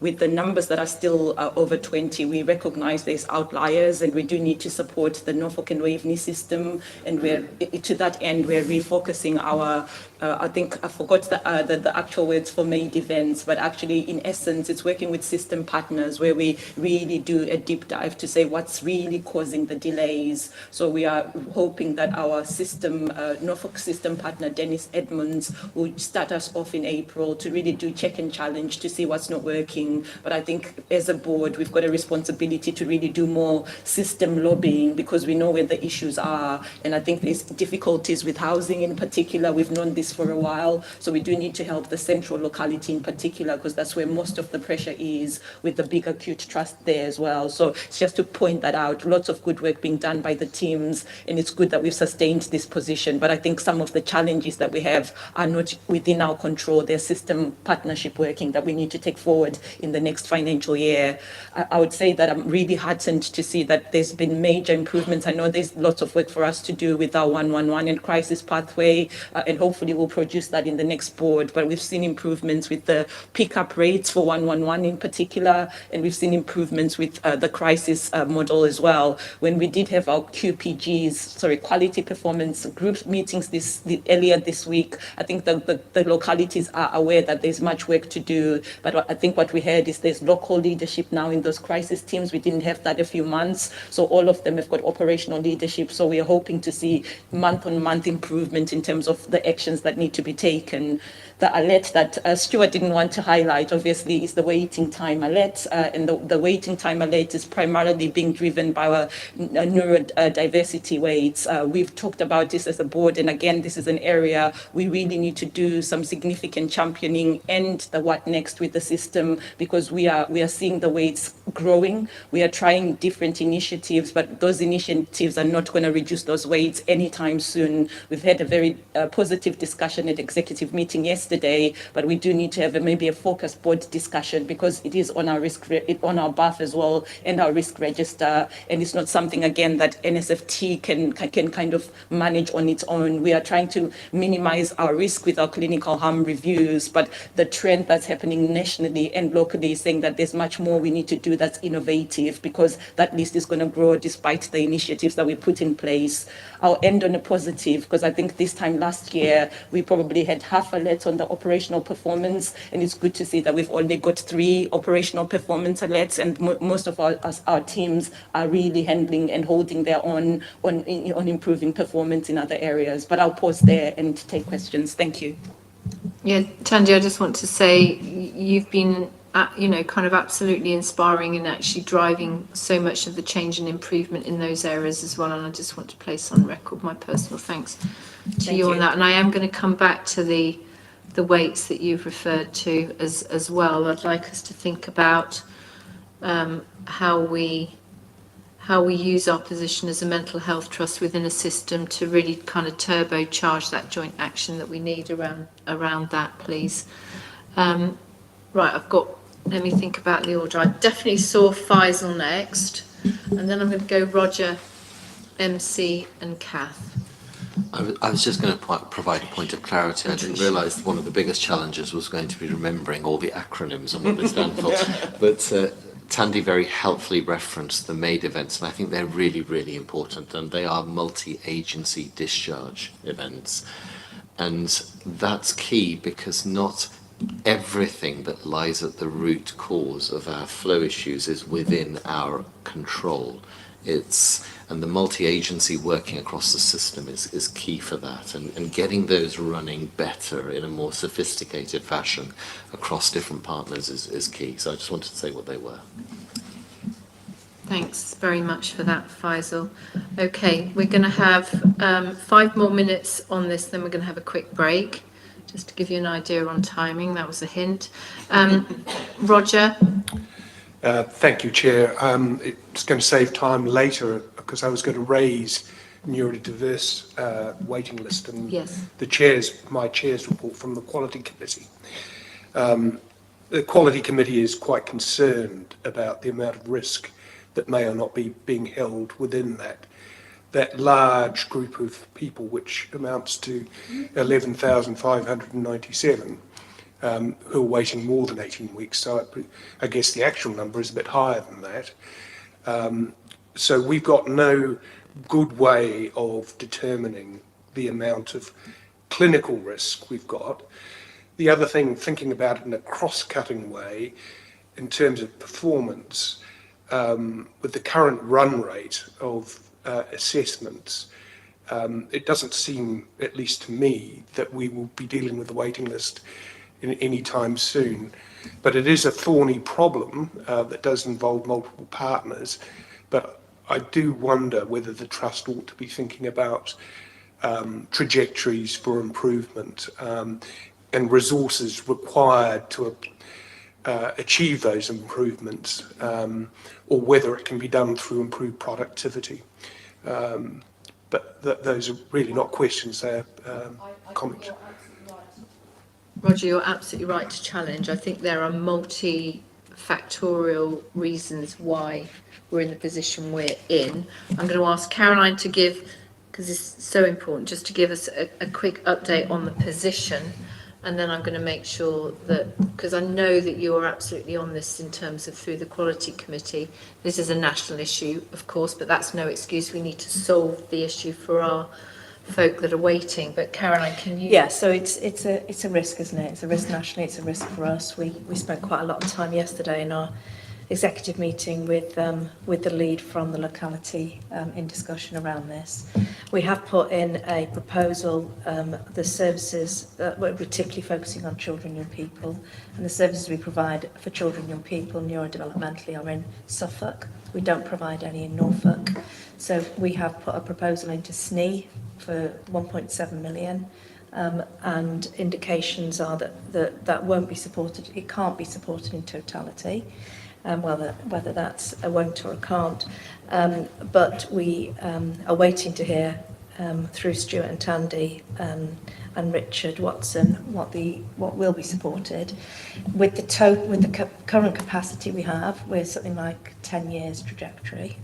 It's, you know, beyond ridiculous. So we have asked for, and there is a working through of, let's have a trajectory with the current capacity and a future capacity. But we have Dan Dalton, who joined us yesterday on behalf of Faisal, who was on lead, who has got specialism in this area clinically as well.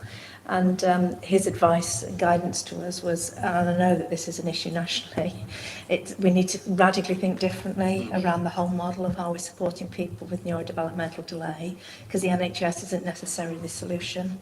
So we also took it on all of us through a variety of different networks that we were going to do more networking nationally to see are there some models out there where real transformation is happening that we can bring back from a system perspective. But what's not tolerable is continuing doing what we're currently doing, and we're going to have to make some decisions more radically, I think. But we need to do that hand in glove with our system partners. And it's absolutely right that we should keep this front and centre of the board. Yeah, thank you. That's really helpful to know. I'm just going to note from that then, Caroline, in action that it is front and centre for this board. We do need to think differently. We don't have the answers today as to what that looks like, but we would like at an appropriate time for this matter to come back for discussion at this board in public, recognising all of the work that's happening that isn't in the public eye in order to solve the problem. So can we take that as an action, please? And I'm going to go to MC and then I'm coming to Kath.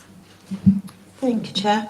Thank you, Stuart, for the report, particularly calling out where we know we've got locality differences in performance. So I think at the last board and the one before, we discussed the need to make sure that as a board, we don't take overall assurance as meaning that we've got excellent performance, you know, across the board. And it's not for us to get into that detail here. But if I take an example from the report around psychiatric referral times, we clearly explain why we think that that's the case, but the so what and what next isn't picked up, and it shouldn't be picked up here. But if we could, or if you could, help us make sure that there's a really clear thread between those performance areas that are called out in this report and making sure that committees and elsewhere in the governance structure that detail is being picked up, that would be super helpful. And then my second point was just, we referred to percentage of voluntary leavers not completing 2 years service and us wanting to see improvements, but we also referenced that they're often admin clerical staff staff. I'm just conscious that with the corporate services review, it might be an area that we might see dip before it goes back up. And as a board, I think we'd want to A, be eyes wide open to that, but B, to kind of support that we understand that that might be an area that takes a dip before we see, hopefully, a kind of improvement. So that just those 2 points from me. Really Thanks. really two very important points. Stuart, you're nodding. Do you want to come back on that? Mike, Stuart. Sorry. I think we said at the beginning we're going to add some additional narrative in there. We're also going to put some trajectories for improvement in there as well. So it should give you the assurance. Right. We're going to do a little bit of management of time here because we've got a few other areas that we need to cover off in the reporting. So I'm going to ask for David to come in. I'm going to ask David to come in and then Kath consider whether you need to come in, but I think Tricia you were indicating as well. No, it's okay. Okay, it's been covered. David? Just 2 or 3 quick points. This is night and day in the way we're reporting now compared to a year ago. Still more to do, as you say, but really important. A process point though, and you mentioned it in your intro. I do think we've got to look at the linkages between how you present here and the work of the committee chairs coming back, because there is obviously going to be some duplication, perhaps thinking about some cross-references going forward. And I think the other point is, of course, is the real heavy lifting on performance is done at board committees. A couple of observations on what's been said. Out of trust placements, I think it's going to be it's important that we maintaining, but our aspiration is to reduce. It depends upon system working, but it's noting about that's still a major vulnerability financially into next year's plan. And on the 18 waiting list, 18 weeks over waiting list for neurodevelopment, I think it's just, and the point's being well made, but I just wondered about a review of people on the waiting list in terms of how they are, whether they're deteriorating and what have you, but also before that, referral criteria in terms of, I think, then come back to Faisal's work, and I think that work with the GP is going to be crucial in actually getting that better understanding rather than referral just through one door, but it is a system approach. So just a couple of observations. But really great improvements and all power to your team, really. You take the credit, but it's your team doing it. It's here now, the two, Patrick and Sophie, it's really improved. Thank you. Yeah, well said, David. Thank you. And I think that point that David made around the connection between the chairs reporting back into board and the alert, advise, assure process and the priorities that we're seeing through the IQPR, how we can join that up in a way that's readily understandable, I think would be helpful. We know it's happening, it's just how we demonstrate that that's happening through our board papers, so thanks for that. Kath, and then I'm going to move on to the next area of the integrated quality, because I know she was looking at me because I gave an acronym, integrated quality and performance report. Kath. Thank you. I just wanted to make a point in relation to the discharging of service users from our inpatient settings, and in particular the point in relation to the inequalities that some of our service users experience and end up staying in hospital beds for longer as a result of housing or complex care challenges. And I wanted to again point to the role of the locality teams. So there's so much more, now we've appointed into our locality teams, they are working much more closely with partners across the system, and that relationship with district councils, with the local authorities, it's absolutely critical that that comes through them as well, supported by the executive team, whereas previously it was more the other way around. But I also wanted to make a point of noting that the development programme that we are supporting all of our locality directors on will be part of the way in which they will be able to do this as strong partners within the systems in which they work. We have appointed some excellent candidates to our locality director roles, but they are having that development support both together and individually, so that they can actually advocate really strongly both for the organisation and the service users that they provide care for. Thank you. Yeah, I mean, it's part of their day job, isn't it? Let's be honest. Actually doing that partnership place-based working was always an add-on that always fell off the list of to-do, but this is fundamental to those roles. Anthony. Thank you, Chair. It was just to comment on the patients waiting and the potential for harm whilst waiting. We do have a policy and a procedure in place where we undertake clinical harm reviews of patients that are on the waiting list. So that's something I'll work with Stuart, your team on, because I think it'd be helpful to just bring that data through as well, so people can see the number of reviews that have been undertaken and where there's been any harm identified. I think that's really important, Anthony. We know we've got very long waits, as have mental health trusts across the country, but we are making sure that we're doing absolutely everything we can to identify those that are at risk of harm on our waiting lists and supporting them. So that's really key. Thank you very much for that. Okay, Stuart, back over to you. Thanks, Chair. Watch me acronyms, I promise. I'll just move on to improving care, and picked up one of the alerts that we had, which is around clinical supervision. And we're sitting at the moment with a 75% actual against an 85% target. These are conversations that we had just this week in the quality performance group meetings that we had in the localities, you know, picking up each of the localities and asking them what they're doing around improving their sort of scoring around clinical supervision and improving the trajectories, and asking them to bring in new trajectories of improvement over the next couple of months so we can see that improvement actually happening across the group. I don't know if Anthony wants to bring anything else in. I think he might do. Do you want to come in on this point, Anthony? Please do. Yes, thank you, Chair, and thank you, Stuart.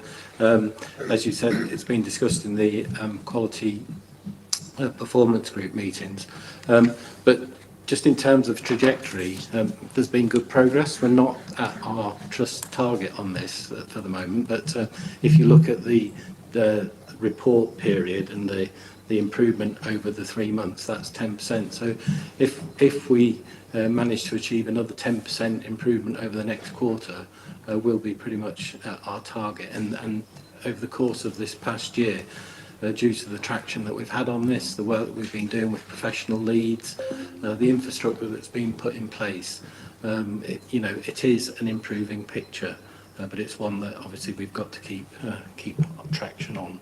Yeah, and having the sort of the areas that we must continue to focus and prioritise broken down in this way is really helpful. Thank you. Caroline? I was just going to come in on clinical supervision. So I think the issue that we picked up probably a year ago is the board were receiving information around management supervision, which wasn't distinguishing clinical supervision. So we've separated that out now, and we've had a listening into action wave 1 scheme, and that's moved it from the low 30s up to 71%, and that's staff themselves that have led that change. So great progress. But we just need to keep that momentum going, don't we? But just attributing it to the work the staff have done themselves. Thank you.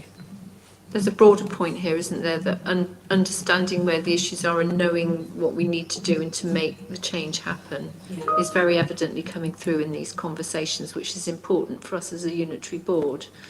Again, not being complacent, but it gives us some degree of confidence, I think, that where a trajectory is heading in the right direction, as you've described, Anthony, that as long as we keep our focus on that, that will continue to drive that improvement. So thank you. Stuart. Thanks, Chair. Just moving on to improving culture, and I picked up the same alert that MC just raised around voluntary leave is not completing 2 years service. I don't know, Julie, if you want to come in and just give us a bit of an update on what's happening with that. Thank you. Yes, I was going to just come in earlier to say that yesterday at the exec team we did discuss this, and we talked about commissioning a special piece of work into looking at what was happening. There are a lot of actions being put in place to support this, but it's definitely not helpful to see the percentages of colleagues leaving with less than 2 years service. That's sort of called an induction crisis, if you like. So we took away yesterday from the exec team an action for me to commission a proper look into that, to see what we were doing and to see where the actions we were taking were improving in particular areas. So one of the things we talked about, for example, was we have a session with 3 month employees who have been with us for 3 months, and a few colleagues around the table who go to that 3 month review were saying that definitely needs to be improved. So the good news about being able to dive into the data in this level of granularity is that we can actually target the areas that we need to. So, and have an action plan to improve that. So I'm optimistic that when the board next sees these figures, and bear in mind this is data collected in January, that we will have improved that position. Okay, well, I mean, this is helpful because I was just checking with Tricia. This is something that goes into the People and Culture Committee. You've had that discussion there. You've gone into executive. There's been a specific action from the executive because of the alert for you to do a specific piece of work, Julie. That's really helpful. That is joining up the dots, isn't it, in action? Tricia, did you just want to say anything more on that? Yeah, it does join up the dots. It's not a new problem. It's one we've had for a very long time, and we've been working on it for a very long time, so we need to do something different. I suppose my only anxiety is the People Promise Manager is either just finished or is finishing as well, and that was dedicated resource, unless Caroline knows something different to that. Do you want to come in on that, Julie or Caroline? I don't know about that. So yes, the funding for the People Promise Manager is being pulled nationally, but we are committed to continuing with that work. And I had a conversation with the People Promise Manager only 2 or 3 weeks ago where I said that had to be on our priority list because it does impact and make a difference. Thank you. Well done, Julie. Thank you for that. And well raised, Tricia. Thanks. Caroline? I guess it's important, isn't it, that whilst we absolutely focus on the alerts, that we also maybe have a look at some of the assured pieces as well. So what I find really, really helpful is the vacancy rates that have reduced and the fact that we're now down at 9%.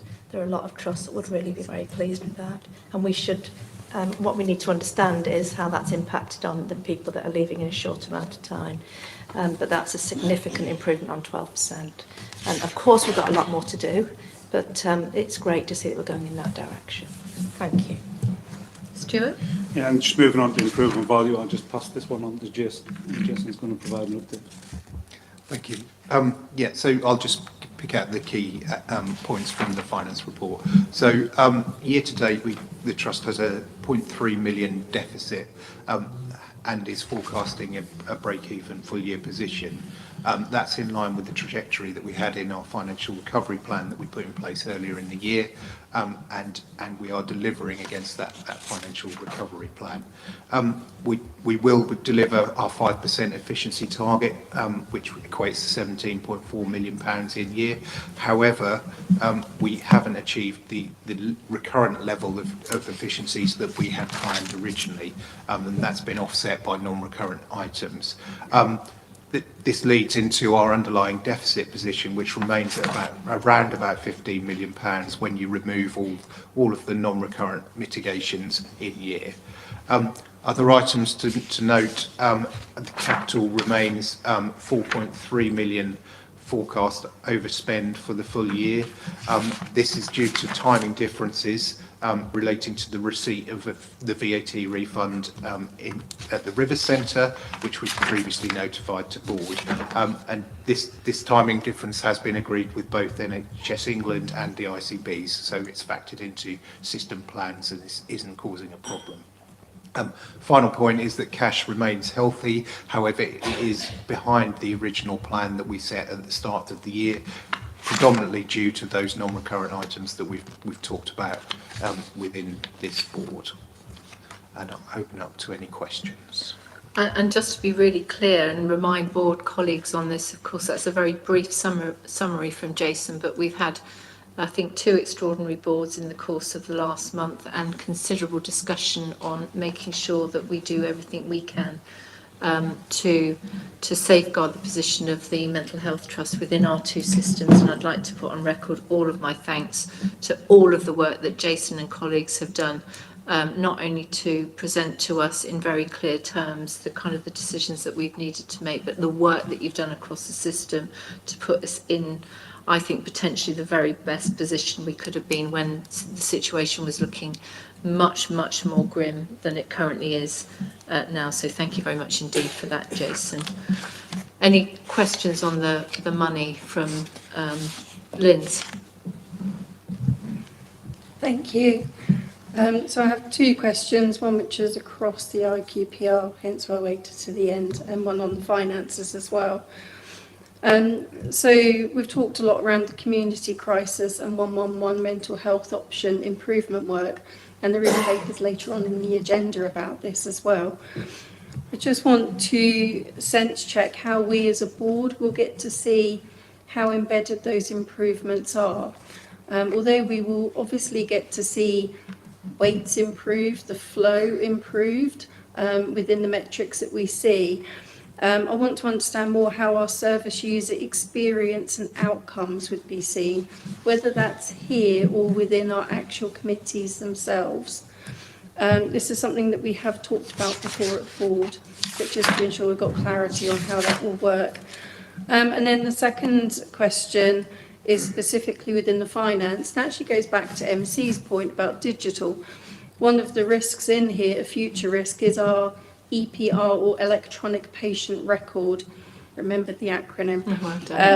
Before, which needs to be replaced. So, but there's not actually future funding for that. So what do we do? What actually is the plan in order to mitigate that risk, please? And final comment, observation. So I'm really pleased that I'm in the process of getting to observe one of the quality performance review groups, or QPRs, that we've talked about here today, where the locality directors get together and talk about performance. So hopefully I'll be able to feed back on that at the next board. Yeah, it's really important for our assurance, isn't it, actually seeing and feeling that. Okay, so the qualitative measures, actually what it really feels like for our service users, and how we track and measure that within the vast amount of data and information we're looking at. Stuart. Thanks, Jan. Thanks, MC. Yeah, it's a key question. And it is something that we'll work through with the programme work that we're doing, so it's be part of the benefits realisation work that we're doing on the crisis programme, and we'll feed that in. I think we're coming back in June to report back in to the board on that, and part of that will be where we are with that particular metric as well. So that will report in through the programme work that we're doing and the updates that we'll provide the board. Okay, happy with that? Yeah, thank you. Happy with that. I think that's also one of the items that we've talked about here today, that metrics at a trust-wide level, you don't often see those types of improvements where it's within certain localities or certain types of area of the trust. So good to see that that will come in June with more clarity over how it's improving. I think there has been a big transformation over the last 12 months in us being able to actually look into our localities, and even more so since we've put in place the locality directors and directorates, and Stuart's been here. But I think what you're getting here is an appetite for more and more and more of that. Someone indicating over there. I'm going to give it 5 more minutes. I'm going to go Roger, and then we're going to have a break. I'll be very quick. I couldn't agree more with Lindsay's comments about outcomes. I think while measuring things like waiting times and length of waiting list are useful, they are proxies for patient outcome or service user outcome. Yeah. And I would urge the Trust to do more in being able to demonstrate those outcomes. And I know that's possible. Yeah, absolutely. It's as an inspectorate through most of my career, I know really to my fault, I guess, that it's really easy to measure things that you can count, but it's really hard to get the much more intangible stuff that you have to work hard at, which is actually what really matters and how it feels for people in terms of those that receive our services? How is that changing their lives and their feelings about themselves and their outcomes? Jason, I forgot to follow up with Lindsay's, and I was very helpfully reminded. Lindsay's second really useful question around the electronic patient record, EPR. Yeah, so yeah, you're right. We don't have a confirmed funding stream for the electronic patient record as we stand. However, we're working closely with NHS Digital and national colleagues and regional colleagues to ensure that we're on the radar for funding.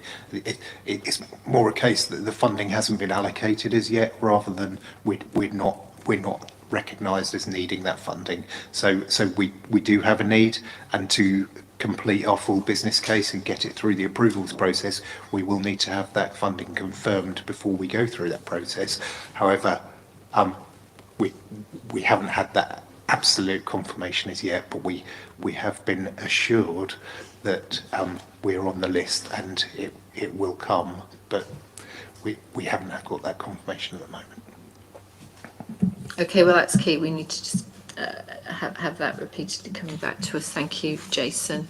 Okay, Stuart. That concludes the update. Really?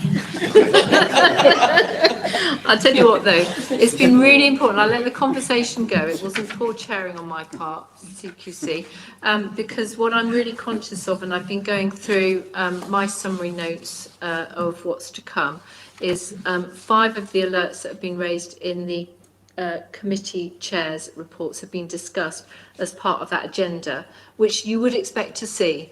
But I just think we need to challenge ourselves to make sure that we are more actively constructing our agenda so we can bring all of that in together in one place.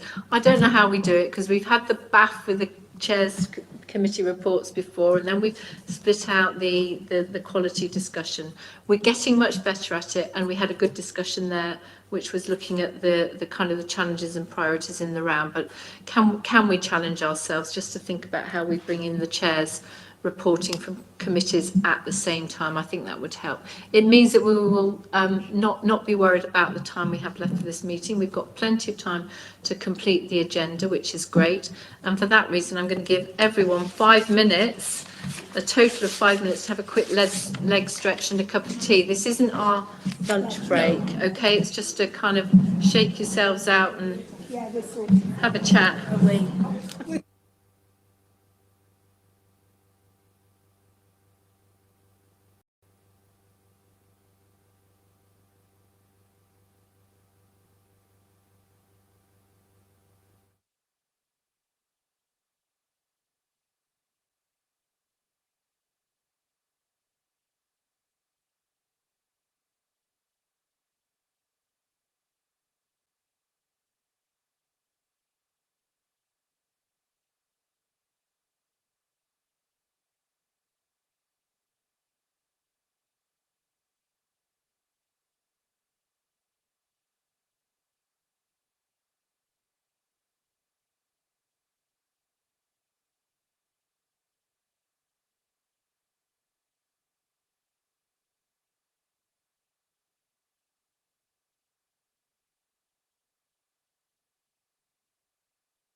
To everyone for creating an environment where hypothermia probably thrives.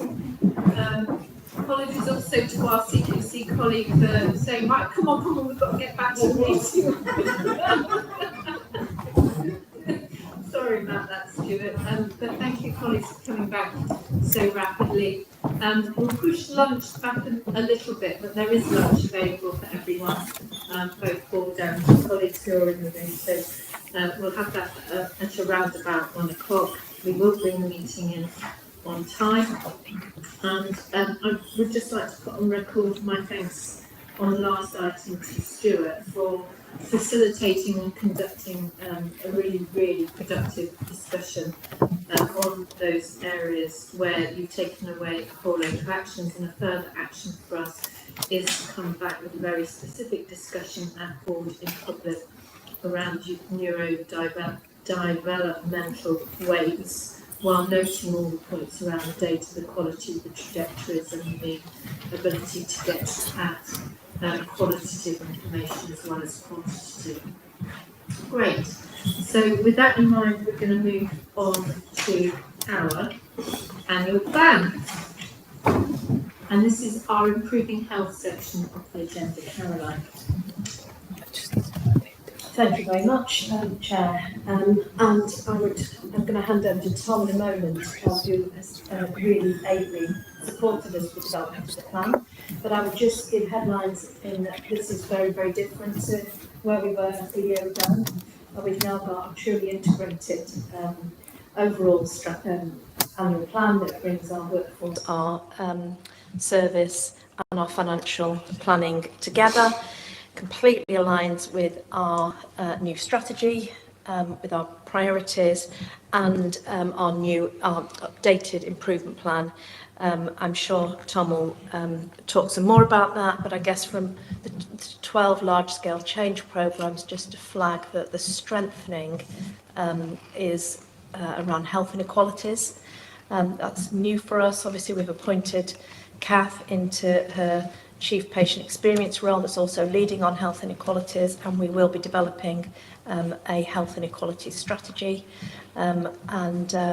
Nikant, who's there in the audience, very warm welcome to you at Nikant, and we were talking about you before you stepped out to support service users and carers. So you'll be supporting this work, and have done a lot of work, particularly around insight previously, which there's a lot for us to learn around.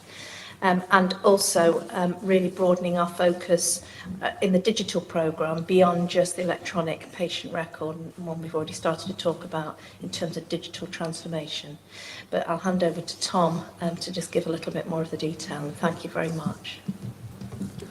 Yeah, so as Caroline says, this is the first annual plan following our 5-year strategy, so it is drawing down on that strategy. And you'll see that this year's plan tries to be much more balanced. So our priorities are now shared across finance, workforce, quality performance, and health inequalities, which is a big priority area for the Trust this year. So in the plan, we've brought together the context we're operating in, which includes demographic information for Norfolk and Suffolk, as well as our national and local priorities.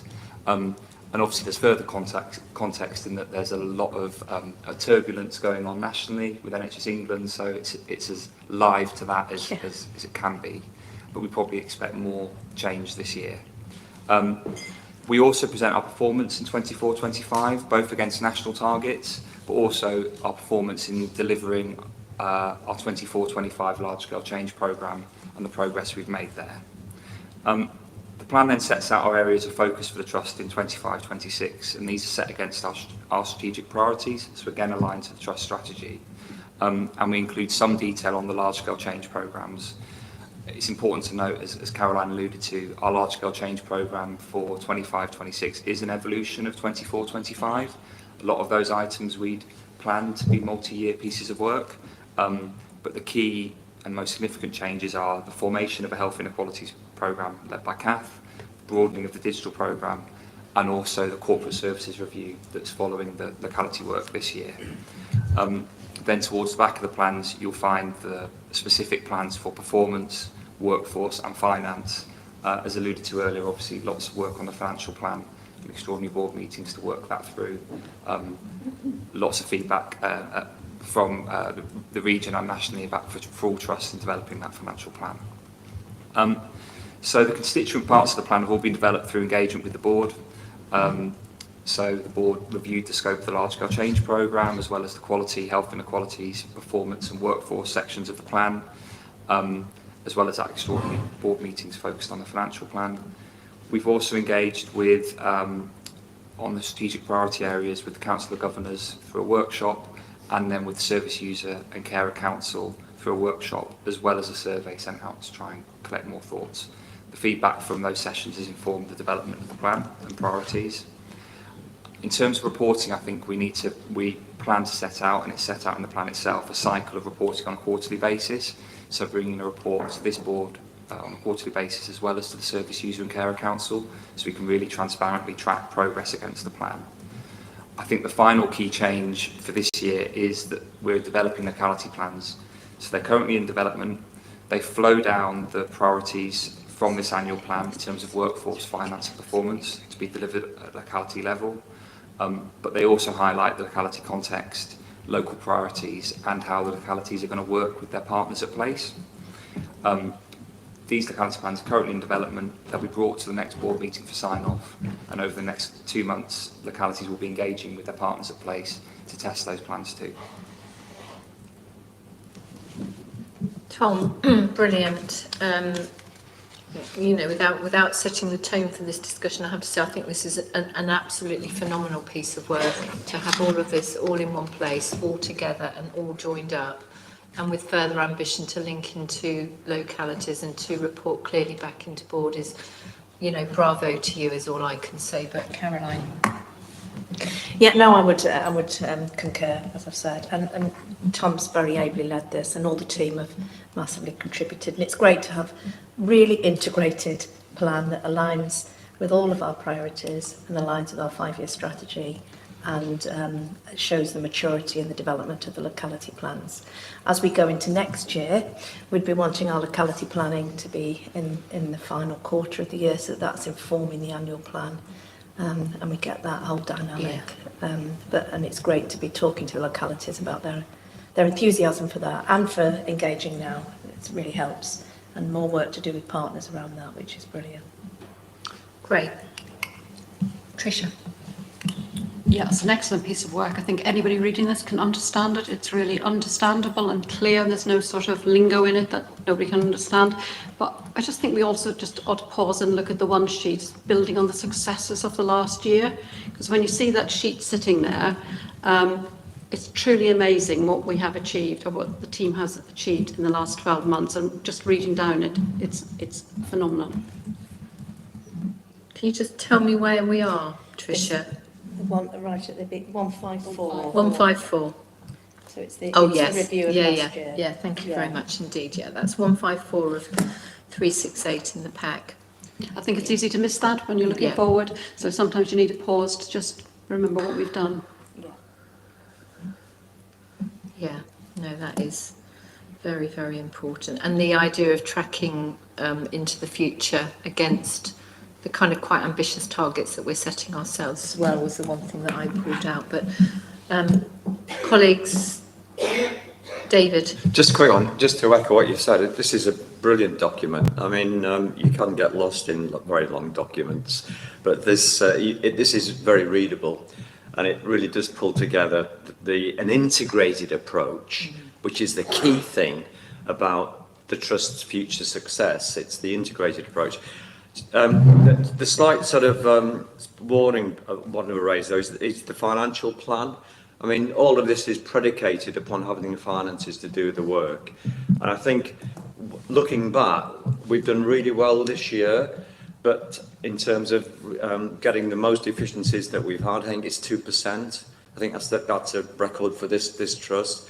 We've had to rely on non-recurrent funding. I just think recognising the big ask, 5%, going forward with 3% recurring is a challenge, but I mean we're up for the challenge. It's just to sort of make that point.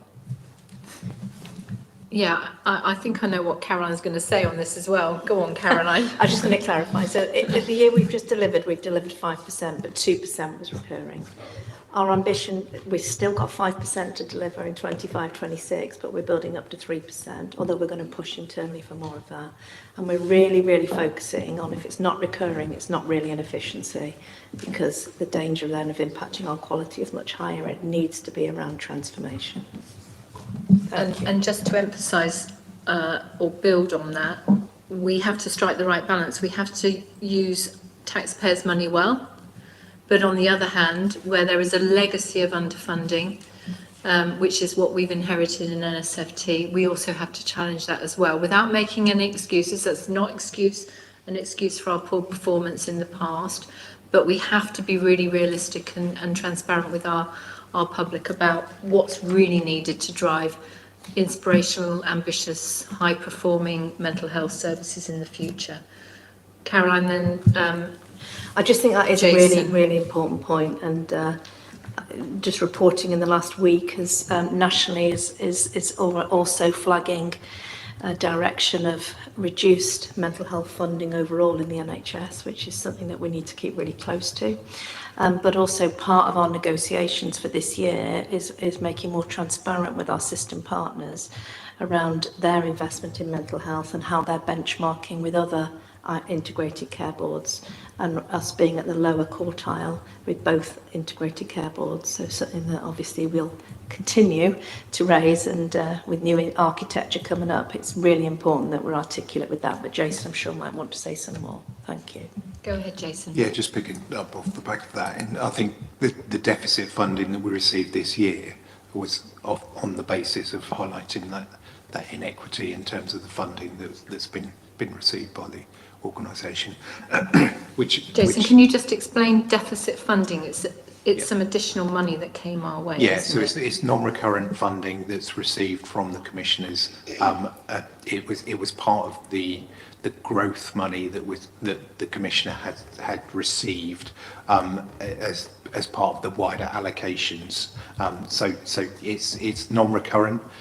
So therefore it will reduce next year, and therefore the recurrency of our efficiency program becomes more important. So all of what we talked about non-recurrent versus recurrent previously in the board, it effectively transpires for that balancing figure that effectively enables us to get to our break-even position. Thank you. Linz? Thank you. It's a really great document, really clear and transparent throughout on what the ask is for the trust. One of the things I was quite pleased to see in here is around the transformations. I know we talked about transformation in IQPR, and this is where I was referring to it. Oh, I was so close to not doing an acronym. The Integrated Quality Performance Report. Thank you, Caroline. So, and this is where I was referring to that transformation work. But it's really good to see that we're doing it in order to try and minimise unwarranted variation. That's been a gritty issue for our trust for a long time, that we have a postcode lottery within our own patch over the quality of care that you might get. So that work on the single contract, the localities that are now in place, and the cultural work going through as well. I was pleased to see all of those themes brought together in the aim, I'm not going to say the hope, because it's the aim that things will improve moving forward. Yeah, it's a really strong and important point, because what we do in this trust can't anymore be a game of whack-a-mole, can it? We can't be, solving a problem over here only for something else to pop up over there. And this very integrated nature of the change programme that we have, and that, kind of connectivity that you've called out, Linz, is key. Okay. Right, so we've just got to get on and deliver it now, Tom, haven't we? I mean, that is the real challenge. We've got this brilliant document that brings it all together, and it kind of gives us that sort of sense of momentum moving forwards, and we will go out and deliver this. Can I congratulate you, please, Tom, on the work that you and all of your team have done in pulling this together? And as a board, could we please note and approve the plan? Lovely, thanks very much. We're going to move on now to the improving care section of the agenda. Roger, I'm going to invite you to introduce the Quality Committee Chair's report. I'm mindful of time and that we have dealt with the neurodiversity waiting list, and over to you. Thank you, Zoe. You took the words right out of my mouth. Sorry. So I will take the report as read. There's nothing further that I think the board needs to discuss today that hasn't already been covered before. Yeah, and thank you for the work that you lead on the Quality Committee. It's a really broad, hefty agenda, isn't it? And the fact that you're pulling out for us as a board, the key issues that we need to be aware of in terms of the alert, the neurodiversity, but also the assure, which is the positive trajectory on the quality strategy implementation and much stronger patient involvement reported, I think is really great. So Roger, thank you. Brevity is beautiful as well. So with that in mind, could we note the report of the Quality Committee and move on to the Mental Health Legislation Committee report, which you also chair, Roger? Thank you, Chair. I will spend a little bit longer on this report. This Chair's report covers the second official meeting of the Mental Health Legislation Committee. And after its abeyance in previous years, and is beginning to become more mature, but has quite a bit of maturity coming as well.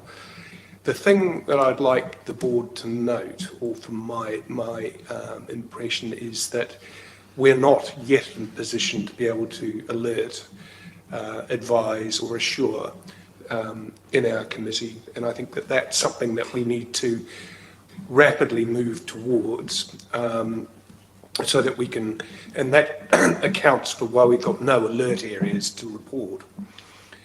The other generalisation that I'd like to make is that I think that, or there are two actually. The first one is much of what we cover in this committee would lend itself to being incorporated into the integrated quality and performance report in the safer care section.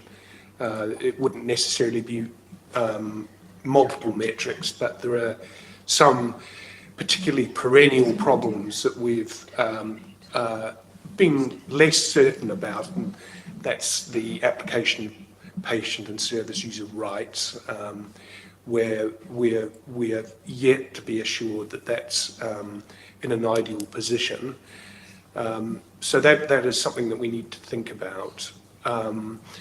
The other general area that I think the board ought to be aware of is that that there is no specific risk that addresses mental health legislation issues, other than it's whether or not executives would like to consider that as a way forward.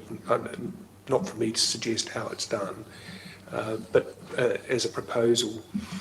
And the final semi-escalation is around the interface between the Mental Health Act and the Mental Capacity Act, which I think is an issue that afflicts many mental health trusts, and for that matter acute trusts as well.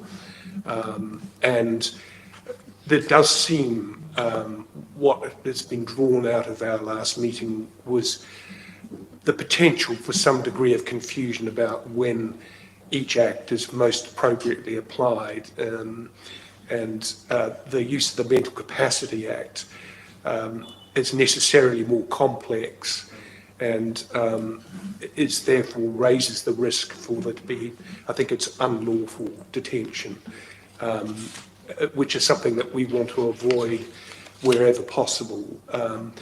Now, I'm not an expert in this, and I probably bring Faisal in, but it is something I think that the board needs to be aware of. And the committee wondered whether training resource ought to be put in place for improving staff understanding of the appropriate use of both those acts. Okay, thank you very much indeed, Roger, and really appropriate and good challenge. Just in terms of the metrics, I'm going to go to Stuart first in terms of the metrics.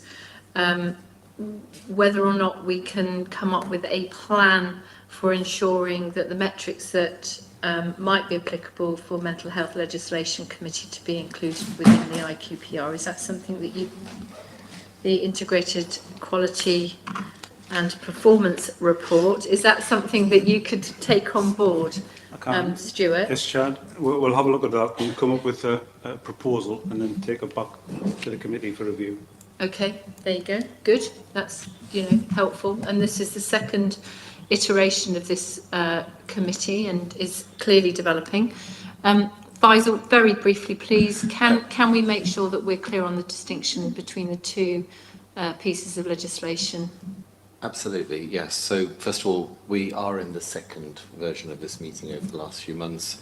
It's moved a long way in the last 3 to 4 months, and its interconnectivity in our governance system with the group as well, which is also developing. In terms of the data, there's a very large data set that goes to the committee, and I can work with Roger and Stuart to think about what subset of that needs to come to our performance report. And the areas that we're focusing on are around data, staff training, how we bring the monitoring through our governance, and making sure we adhere to legislation. There's so many metrics around that. Please also be aware that the metrics are also a window to quality and safety of care. So many metrics that sit in our dashboard are actually a window into the application of the mental health act, whether it be restraint or out of area placements and the times through to that.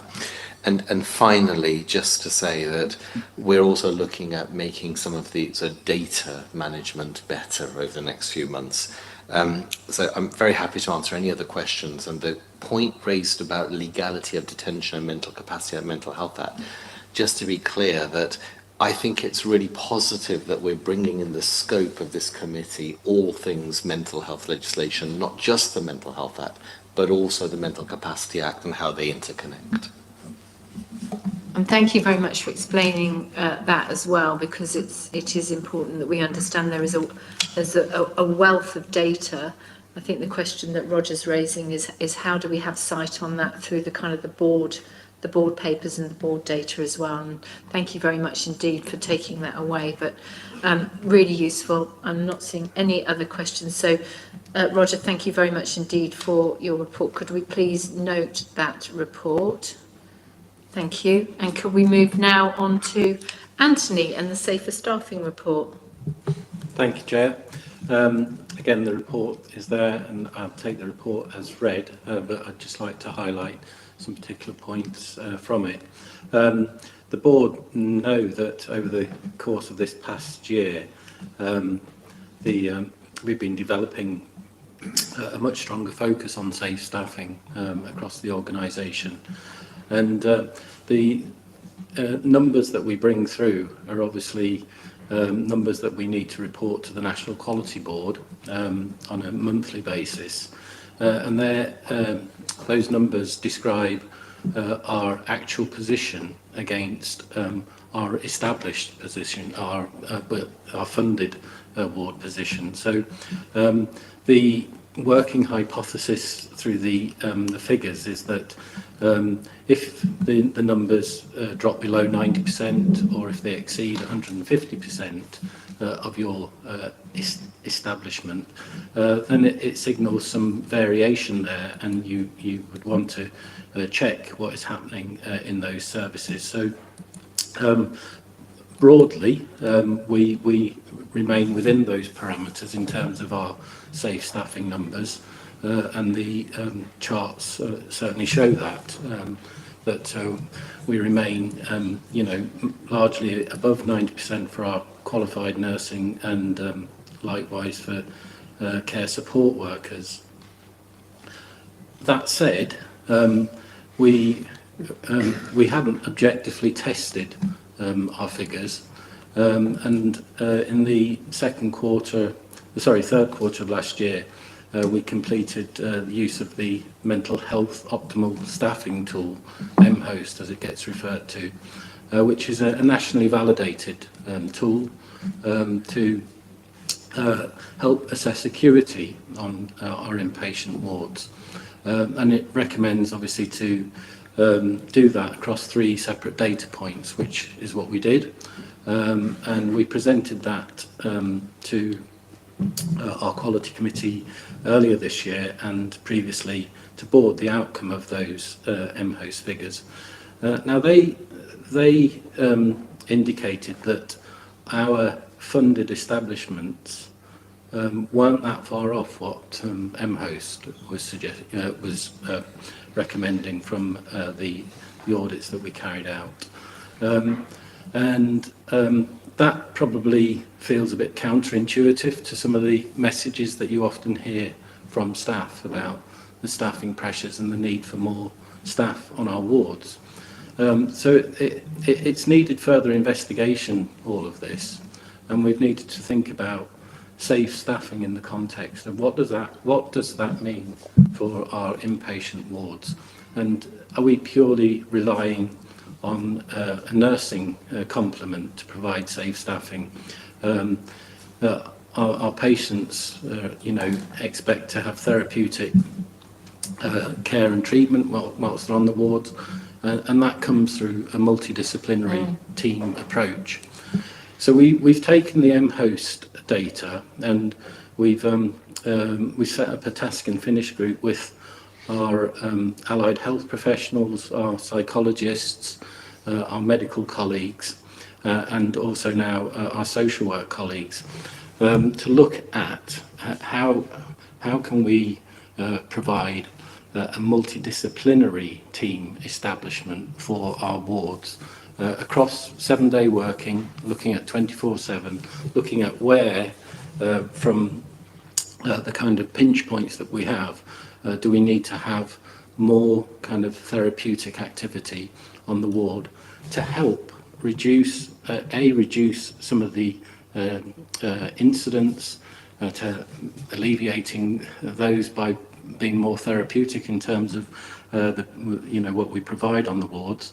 Looking at weekends in particular, how can we cover those more effectively?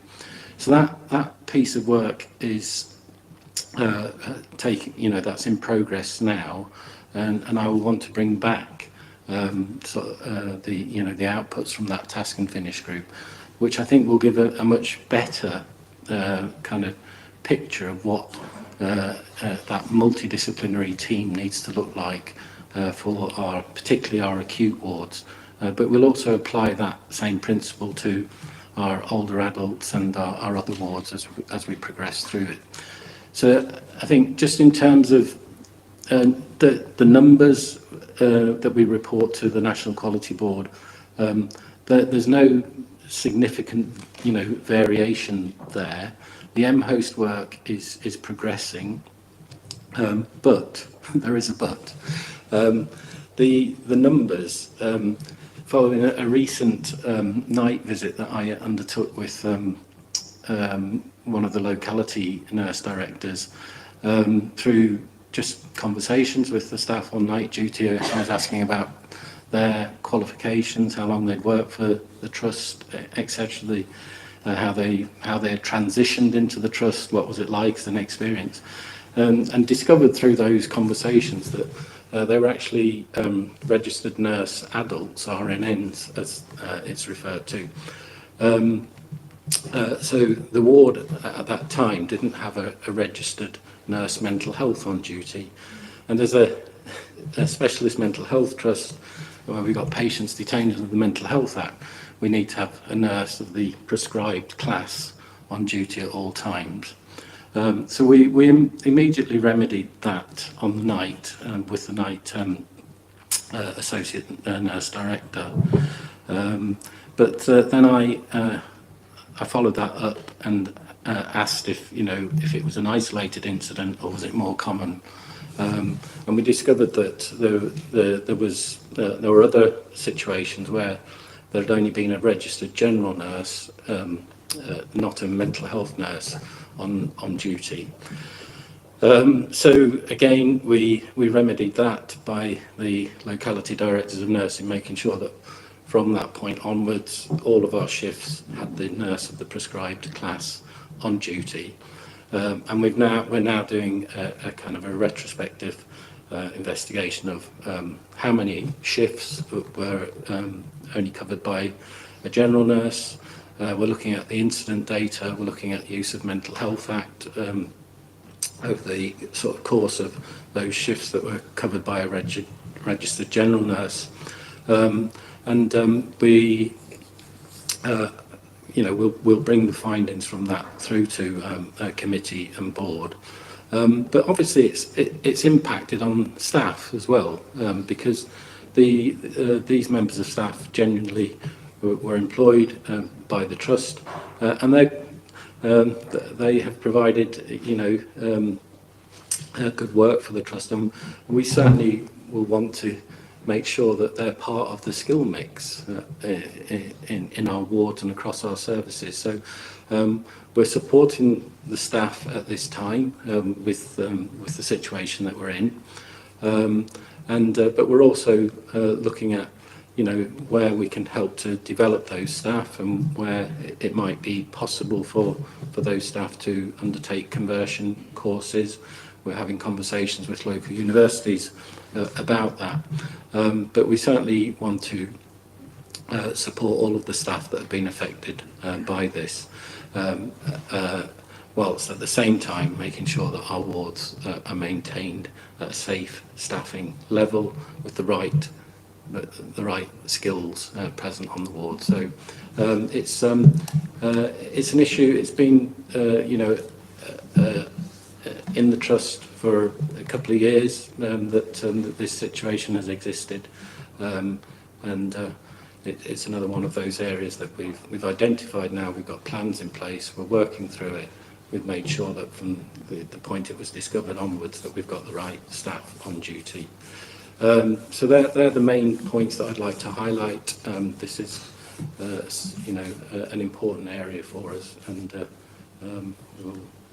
I'm happy to take any questions. Yeah, no, thanks very much, Anthony, and all the work that you're doing to rapidly improve our approach to safer staffing is hugely appreciated. It's really important that we report your findings of the inappropriate skills mix on our wards to this board immediately and transparently. So thank you very much indeed for doing that. I'm encouraged that you are undertaking obviously a thorough investigation as to the position that we found ourselves in, and also the measures that you're taking, I think really importantly, to protect staff in this regard, to make sure that they're dealt with in an appropriate way. I would like a report to the next board meeting, please, on the outcome of that investigation. I think it is important. And also the knock-on consequences in terms of the retrospective review, quite right that we should do that as well, of there being an inappropriate mix of skills and expertise on our wards over a period of time. So I think we must note that, and thank you for alerting us to that and for taking immediate steps to review. Caroline, is there anything else you wanted to say? No, I don't think so. Thank Okay. you. Anything else from any board members? Linz?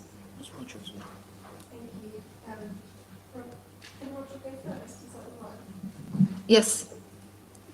Thank you, Linz. And thank you, Anthony. Great report. One of the things that I'm interested in is what it looks like as a journey towards standardisation in the Trust. And I was particularly struck by your ambition to get 7-day therapeutic environment. And it's my sense at the moment we are running a 5-day-a-week organisation, and 7 days a week would be more productive, and that this might be something that could be considered by Jason as well. Okay, thank you. I don't think that means that our wards aren't open at the weekends, just to be really clear on that. I think there's an issue around the way that we manage our staff, but I think there's some information on that, Anthony, that you'd like to give. No, it's just to say that it's certainly one of the things as executives we've discussed about the need for us to look across the 7 days, certainly thinking about some of the pressures we have with flow within the system, making sure that, you're quite right, our wards are 24/7, but it's making sure that our services align to the needs of our patients. So thinking about that as a model moving forward, we're certainly looking at. Okay, thanks. Yeah, so we're just to complete that, completely agree. Obviously, we've got safe staffing 24/7, but it's about how do we create a really therapeutic environment 7 days a week, and move away from changing mindsets around that, I think. So with the opening of the additional 15 beds that we're planning at the moment, and the opportunity now to recruit afresh for the staffing for that ward that we're going to be opening, obviously with the capital developments and the new staff, we've just asked the teams to develop a model that is a 7-day-a-week model. Good. From a multidisciplinary perspective. So they've just gone back and are working on that at the moment. And we're saying let's have that then as a model for the whole trust of what we'd like to aspire to. That's a very good opportunity to do that too. I'm going to go Lindsay and then Trish, and then we're going to move on. Thank you. Thank you for the report and also bringing to the board the issue of the nurses with the prescribed class. Two brief questions. The first one is you mentioned that all wards had implemented new checks since this has been discovered. Has there been any escalations from any of the wards where they've not been able to get a nurse of the correct prescribed class in post or in their wards at the right time? And the second question is this wider than just NSFT? Is there a national alert going at all to ensure that all mental health trusts can do their checks, that they have the right nursing class on our wards or on their wards? Thanks, Lindsay. Anthony? Thank you. Can I just check, Linz, do you mean was there escalation prior to it being discovered or since? Sorry, since yes, it's been yes. discovered. Have we always been able to get a nurse of the right class? We have, but it's relied on using a bank and an agency to cover those. But yes, it's been a red line. We've said that it needs to happen. So we've supported this through, but this is where we're managing it carefully, supporting it through staff being working some overtime, being rostered to move. Staff have been volunteering to work across sites. And people have been sort of stepping down as well to support the wards as well. So again, there's been a good response from our staff about this. So we've not had any situations that have been. I was asking the directors of nursing yesterday about it, where we've not been able to cover the wards. In terms of your question about we can't be alone. When I picked it up through my a small network of chief nurses, I reached out to just check, were we sort of an outlier, and I asked, are you providing mental health nurses on all of your wards at all times? And they assured me that they were, that this was not an issue elsewhere. Now, we probably need to go beyond that, but I reached out to do some, benchmarking, and we were certainly an outlier compared to that group. But I can certainly pick it up with the National Nurse Director Forum to see if it's a bigger issue. Great, thanks. Tricia? Thanks, Anthony. By coincidence, I visited the ward that you picked that up on within 2 days of you being there, and it's fair to say there was a fair degree of anxiety among the staff at that time. People not knowing if they could convert, if they could go back into general nursing, so there was quite a lot of issues. But I have seen some communications from you since then that seem to have provided a bit more reassurance. I suppose my query was around, is this just wards, or do we have the same issue in community teams as well?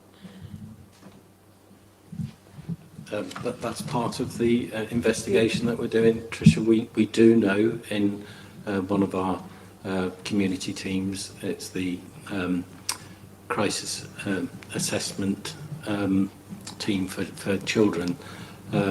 We had some staff that weren't mental health professionals undertaking initial assessments, and we've taken action just to make that situation safe as well. But we're doing sort of a deeper dive into our community teams to see if it's a bigger issue for us there. Good, okay. Well, it's been important that we had this conversation today, that we note the action that's been taken immediately to put in place the appropriate arrangements, and we do absolutely look forward to receiving a further report from you, Anthony, in terms of your investigations. And I'd echo Tricia's point, there is uncertainty amongst our staff, and I know you've done lots of communications with the staff, but you can never communicate enough on matters like this, and this was certainly raised with me in my most recent visits that I've been on as well. And I feel assured that we have a plan and we just need to make sure that that's appropriately communicated to our staff. So thank you very much indeed for that. Can we note the action that's being taken as a result of the investigations that Anthony is leading, and can we note the safer staffing report, please? Great. Kath, I'm going to ask you to be really quick on this, please. Service user experience report. We have this report before us regularly. Can you just highlight the key changes since last time? Thank you. Just to note the clear improvements in the response rates with the friends and family test, and those that are reporting good or very good. But when we benchmark with other trusts, we do have further opportunity to improve that response rate, and we have the expertise of Nikant, who's joined the trust this week, who's proven experience in delivering significant improvements in response rates. And in terms of complaints, just wanted to note that there is still improvement needed in the response to complaints within the 30 and 60-day timeframes. But I'd like to share with the board that complaints are now reported on a weekly basis to the trust-wide safety group, and that enables early identification of themes to support sharing and learning, but also to help triangulate with potentially other pressures or concerns in relation to the services or localities. So I will stop there, Chair. No, thanks very much indeed for that, Kath. Is there anything anyone else wants to add to Kath's report? Thanks, Kath. It's really important that we've got your role, and that's going to help us really focus in this area even more forensically. Great. Can we please note that report on service user experience, and may I ask you to, Kath, introduce the patient and carer race equality framework that we have before us. We're looking to board to approve the plan. Thank you so much, Zoe. So there is for the patient care race equality framework known as PCREF, and hopefully people will be happy for me to use that abbreviation now it's been explained. Can we allow Kath to do that, Board? Are you happy with that? Because it is quite a long one, isn't it? It's a long one. Go on, it's a bit then. more snappy, actually, isn't it? So this is a national framework for mental health trusts to become active anti-racist organisations. And this PCREF plan is presented to us as a board. It's really important that to note that the plan does set out some examples of why this is so important. You can see in the plan about the disparities amongst racialised groups. So 88% of black men enter NSFT services via the criminal justice route and are 4 times more likely to be sectioned under the Mental Health Act. So our plan, using excellent examples of other plans across the country, has 3 domains that are set out. I won't go through them for the purposes of time and potential discussion. I am the SRO in my new role. Nick Hunt is the delivery lead for the programme, and there are, as you can see in the plan, domain leads, because the differences in those domains, and we need the right expertise and leadership in those areas. From a governance perspective, we are developing and putting in place a PCREF delivery group, and we've taken that from other organisations as a methodology to ensure appropriate oversight, delivery and grip of the PCREF plan. And this is integrated into our governance, as you can see set out in the plan. We'll also be engaging with the service user and carer councils, both the trust-wide council but also the locality councils once they're in place. And it's absolutely critical that this is not a top-down trust-wide initiative. Actually, delivery through the localities is absolutely critical, and we will be working with the locality leadership and the relevant service user and carer councils for that. And finally, this programme will explicitly align with other race equality and equity programmes, and the associate leads and the locality leads will enable this. So I will pause there, Zoe, and happy to take any comments or questions. Thank you, Kath. I know that this has been through Quality Committee. This is commended and recommended to the board to approve the plan. Kath, can I ask a quick question, and I'll bring Caroline in? I'm assuming from what we see of this plan, which I think looks excellent, This is not a sit on the shelf plan. This is a plan that enables us to become an anti-racist organisation. I agree. And as we socialise the plan, publish the plan, be accountable for that plan and use our governance to ensure delivery of the plan. And I think reinforcing those metrics that I mentioned, those poor outcomes in terms of the clear adverse impact on particularly black men, for example, as set out, we need to use that. So it's not just a narrative that we have to deliver, it actually has an impact on real people, and we'll be monitoring that as part of this programme, and data forms a key part of the delivery of the PCREF plan. Okay, well, thank you very much for bringing it to board. Thank you, and concur that it's really good. I would really like us to focus as well as we start to develop our health and equality strategy, albeit we've done some work in the annual plan, on outcomes. So this is really helpful in terms of process, but so when are we going to see a reduction in the statistic that's appalling that you've just shared? And I know there'll be a whole load of other lenses that we can look at our services through in terms of race and more broadly in terms of health inequalities. But can we, and just the timescale for that, Kath, it's almost the what next, so that we understand what trajectories are we going to set ourselves to be ambitious about outcomes and reducing the starting point of so many black men having a poor experience. So Kath's nodding. I'm going to cut this short. I think the answer is yes. We're going to come up with some trajectories. Yeah. Sorry to speak for you, Kath, but I'm conscious of time. I think there's been a theme today around the setting of trajectories so that we can challenge ourselves and measure ourselves in a very transparent way. I'm going to go to Jason, and then I'm going to give you the chance to finish up, Kath. Jason.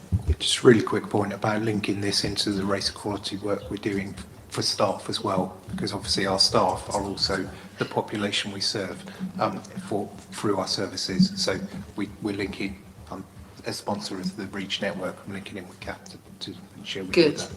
Good, I'm glad to hear that. Okay, and Tandy. Thanks, always. Just to put a challenge to ourselves, because we know that patient outcomes are influenced by staff's experience. So we just need to make sure that this is very much interlinked and aligned with the work we're doing with the race inclusion work with Yvonne, because I think the statistics for staff experience are currently are mirroring what you've just described, and how are we as a board going to ensure the two are very interlinked, because if our staff are continuing to feel poor experience, those outcomes won't change. Quite right, Tandy. Well said. Thank you. Absolutely. Kath. And I think I said at the end, just to reinforce, about us explicitly aligning with the other race equity programmes, and in relation to staff is absolutely part of that. So thank you for that. I think, Caroline, we will work on some specific metrics and timeframes as part of the reporting through the governance, and keep the governance route appraised of that. Thank you. Thanks, Kath. Yeah, I mean, this is key. We've absolutely committed to address culture head on. We've prioritised the work we're going to do in terms of anti-racism within our staff, and ensuring that we're supporting service users as well. So this needs to be coming back through committee into board as frequently as you would like, Kath, I think is what I would be saying. Great, okay. Let's move on, shall we, to Patient Safety Incident Response Plan Priorities 2025-26. Anthony, I'm going to ask you to be very brief here, please. Thank you, Chair. Yes, the paper proposes the 7 local priorities for us as part of our Patient Safety Incident Response Plan for 25-26. The priorities that have been set out in the paper are based on the analysis of themes that have emerged from our incidents in the Trust. As you will see, they cover self-harm, suicide, community deaths, where patients have probably an assessment's been requested, and maybe there's been a delay or a downgrading. One of the third priorities around care engagement. We've got physical health in there, we've got medicines management, we've got cross-agency working, and we've got reducing restrictive interventions. A lot of those themes have come up through other reports today, obviously, but this has been done in partnership with our localities and our ICB colleagues as well, Integrated Board colleagues. So looking for the board to endorse the priorities that we're proposing, and if the board is content with those, we will take them forward through a plan then that will come back to the board. I think that's right. It's a good summation of all of the areas that we've identified as needing addressing. And again, that theme of integration today is we're bringing it all together in one place and then looking to you, Anthony, to be reporting back through board committee into the board on our progress against the plan. So this has been subject to extensive scrutiny elsewhere. With that in mind, could I ask the board to note the report and approve the patient safety priorities that Anthony's just summarised for us for 25-26? And can I ask the board to approve the initial patient safety incident response framework work plan for 2025, which is set out within the document? Okay, lovely. And thank you very much for the pace and focus that you're bringing to that. I'm now going to break for lunch, and we're going to have a whole nearly 20 minutes for lunch. So lunch is out there. Everyone's welcome. Help yourself and see you back in 20 minutes' time. Great.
Okay, lovely. Thank you so much, everyone. And wasn't that food delicious? And I was very sceptical about coming here because I wondered whether it was a little bit too far to come. I know we put in place arrangements to make sure that people can get up from the railway station. And I just think this community centre, with its facilities, its light, when we shut the windows, its warmth is absolutely lovely. So I'm glad we got a chance to have a bit of a lunch and a chat together as well, including all of the people who've taken the time and trouble to join us here who aren't members of our unitary board. So thanks for that. We're going to move swiftly on. Many of the things that we've got on the agenda are matters that have been dealt with in committee, and I'm going to push that through quite quickly as a chair in order to be able to bring us in as far as reasonable on time as possible. So without further ado, I'm going to ask Tricia Fuller to summarise very briefly the work of the People and Culture Committee. Tricia, over to you. Thanks, Zoe. As you say, much of this has been covered before. A couple of things I just draw your attention to. I don't want to over-talk about the appraisal rates, but we have asked for the overall compliance to be an alert rather than insurance on the integrated quality performance report, because it's not, even though it's overall, it's not right. So that was one request. Action plan on the staff survey. Julie's going to pick that up on the next item. I think we're a bit disappointed in two particular indicators, and one was recommending trust as a place to work and recommending as a place for your family member to be treated. So those are key indicators, but Julie's going to pick the action plan up on that. Other than that, on our assurance, we've got staff turnover again constantly below target or at target. However, excuse me, the number of staff in the staff survey who said they would be looking for another job if they could find one, I think it was something like 41%, may well have an impact on that, and that's something we need to be very cognizant of as we're working on our action plan. But that's all from me. Thanks, Tricia. Can I just make sure that Stuart's picking that for you, that the committee made up in respect of... Yeah? Okay, lovely. Thanks very much indeed. And as you say, Tricia, we're going to be looking at the results of the staff survey, which is absolutely key. And thank you to your committee for itself focusing in great depth on that survey. We take the results extremely seriously, and it's vital that we act and change where we are now to somewhere very different, but we'll hear about that in a moment. Let me just check if there's any questions of Tricia. No, thank you very much indeed, Tricia. Can we note the report to Board of the People and Culture Committee? Thanks very much. Take that as noted. Really important item now, as I just flagged. This is the conversation that flows from and the action that we're going to take as a result of the staff survey, and I'm delighted to welcome Harpreet and Priscilla here, who are going to walk us through the findings and, really importantly, tell us about how we're going to work together to change this. Welcome. Lovely, thank you, Zoe. So Priscilla and I are going to do a double act on this. I'm just going to give you some headlines from the staff survey. So as you'll know, it was published on the 13th of March. Once it was published, we held a leaders briefing in terms of looking at some of the key themes and the actions that we would ask our leaders to take. And we've also held an all staff briefing as well. So you'll see from the paper that we had a 46% response rate. Look, whilst it's important to note that this is all within the backdrop of significant organisational change, it's still important that we take note and we're tuned into the feedback and the reflections from staff and the impact that change has on people. It's really great to see that we've seen some progress, particularly in terms of reporting cases of bullying and harassment, a slight reduction in unwanted sexual behaviour, and also a slight increase in confidence in raising concerns. We still have some areas of development, namely career development opportunities, and making sure as an organisation we are responsive to any concerns raised. From the results and the free text that we've had from staff, we've pulled out 5 key themes. So the first one around leaders, role modelling the values and behaviours, and also creating high-performing teams. Secondly, making sure we act on concerns, but importantly that we learn from those incidents and improve. The third one, really taking note of the well-being of our staff and ensuring they're engaged in decision-making. The fourth one, a really important one for us as an organisation, is addressing the racism that we see. And the fifth one, which I've mentioned already, around career frameworks and training for staff. You'll see, and when Priscilla talks as well, through the LIA programme, Listening into Action, we've seen some really positive impacts, really demonstrating some of those green shoots that we're starting to see as an organisation, but clearly a lot more work to do. We have launched a new dashboard, particularly for our leaders, so they can take ownership of the results and they can do deep dives within their teams as well. Priscilla will talk about LIA, because what we have done is make sure we've aligned the Wave 2 pioneer teams against those 5 key themes that I've outlined. Priscilla? Thank you. Okay, thank you. I'm just taking, everybody has read what's in the pack, so I'm just going to quickly do a whiz through. So if you can look at the slides, you see the pulse check results, and the ones that are in the green, it's indicating the early adopters of LIA. Those staff members who are engaging in LIA in Wave 1, you can see that their responses are 15 to 32% higher than the responses from the rest of the information that we were receiving. Mainly, the highest were against leaders seeking views around service improvement and how they are visible and engage with staff. Because I'm trying to... continuing with what Harpreet has already said around realigning the Wave 2, because we can see from the evidence that those that are actually engaging in LIA, they are indicating how they feel involved and part of the solution. So we want to continue to spread that staff-led change so that they can work towards many of these themes that have been raised. So take a look at this video of what the staff are saying, that those that are engaging in LIA.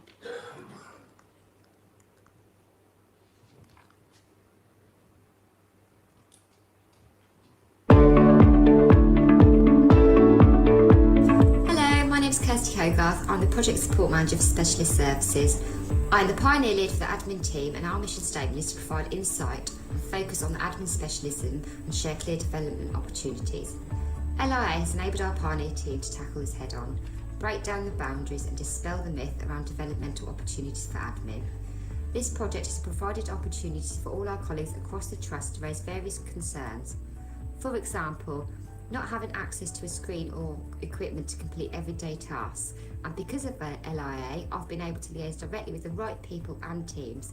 By using the LIA scissors, I've been able to cut through the red tape, bypass the bureaucracy, address these issues directly and make a positive change. I'm really proud to be part of LIA. My name is Kumar Punasamy. I work as a dementia nurse consultant. The reason I joined the LIA is it's a very systematic approach to improve the care pathway.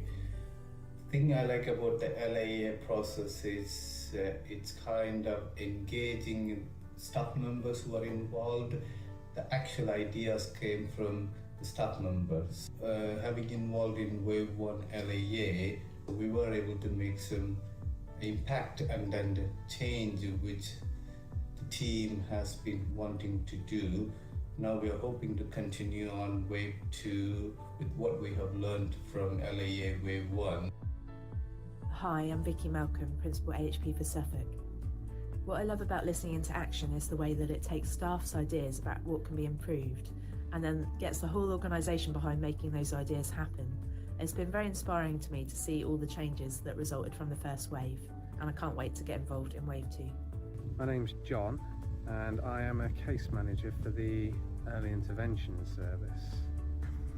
I have to say my experience has been very positive. I went into it with a very negative frame of mind, fully expecting it to be some form of window dressing and pretend listening with no real effect. But my experience has been very different to that. Where we have come across barriers and we've had to go up the chain for support, that support has been present and we have been able to overcome those barriers. And I think as a result, there's a very good chance that the LIA Estates programme can make a really positive difference to the way the Trust utilises its buildings. I'm Vivek. I am a consultant psychiatrist working in Ipswich, and one of my roles is to coordinate placements for medical students. So I contacted Caroline and made a suggestion that we should add a paragraph to all appointment letters, highlighting the fact that NSFT supports the education of various professionals and that patients may expect to see students or other professionals observing their appointments.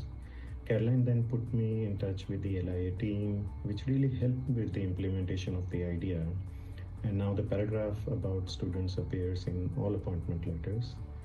Working on this through LIA made the process quite easy and smooth, reducing bureaucratic hurdles that are often encountered when staff want to make simple improvements to the quality of services.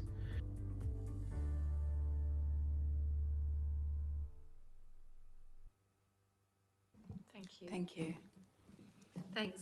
Thank you very much indeed, Harpreet and Priscilla. And could you pass our thanks on to Kirsty, Kumar, Vicky, John and Vivek as well for taking the time and trouble to talk to us. It's really much more powerful than any of us around this table providing assurance to one another that things can change, but we have a whole lot further to go.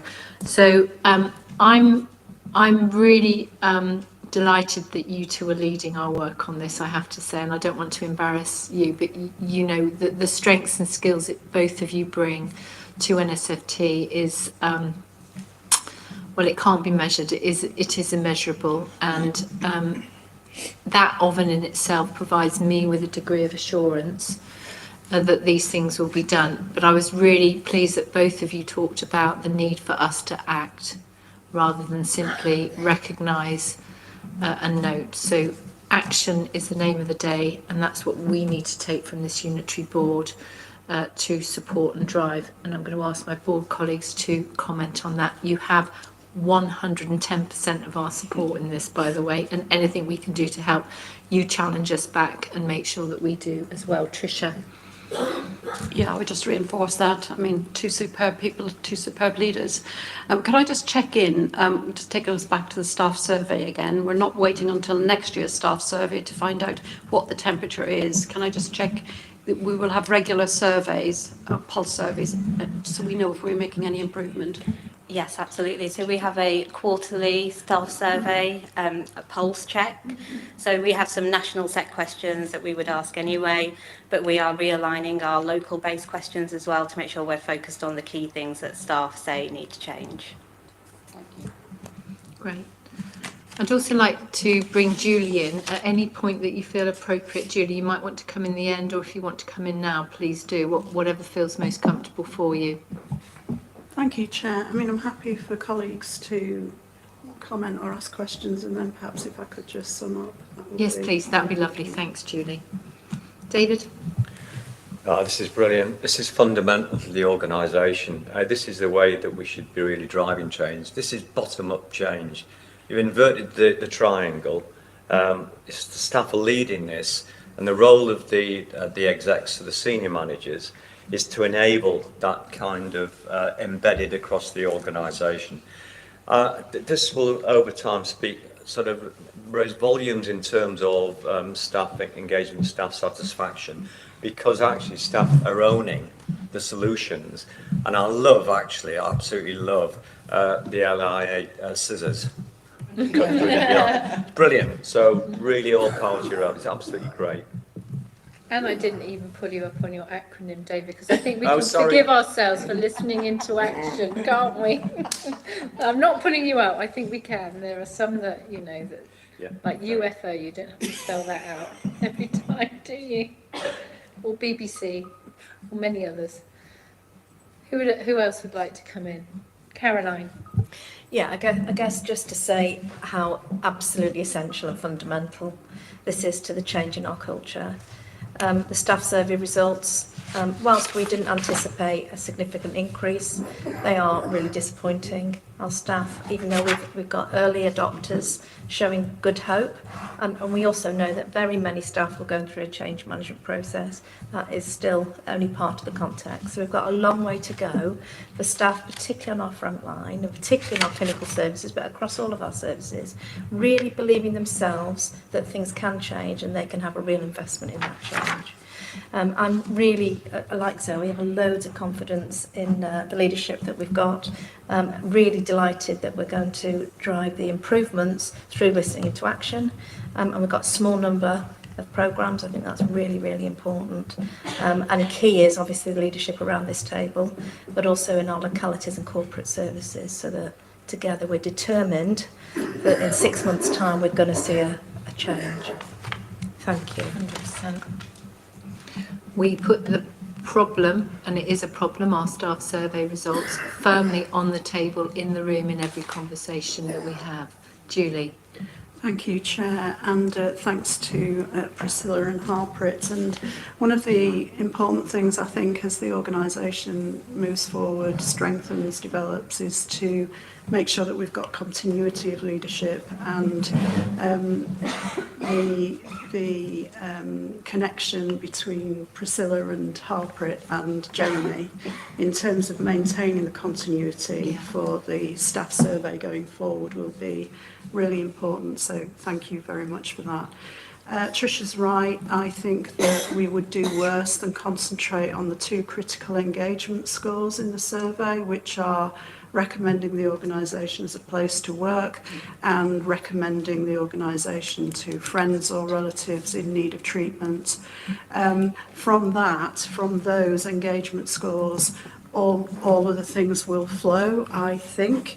But I did just want to put a bit more context around this, which is the fantastic work the organisation has done in setting the 4 strategic priorities, the 12 large-scale change programmes, supported by the Listening into Action programme, is the direction of travel.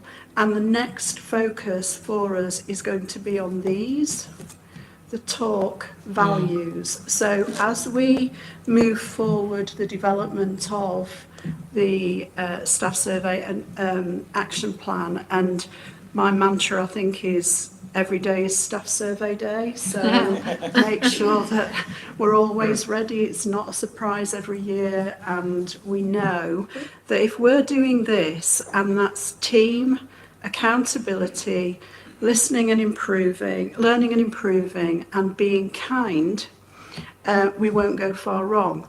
We did have a conversation at the exec team about how you measure kindness.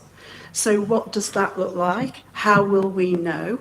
Will it only be through the staff survey, or is that a whole schematic, if you like, in terms of the psychological contract that the workforce, that our colleagues have with their employer? And so there is a journey to go on there to make people feel psychologically safe in the workplace.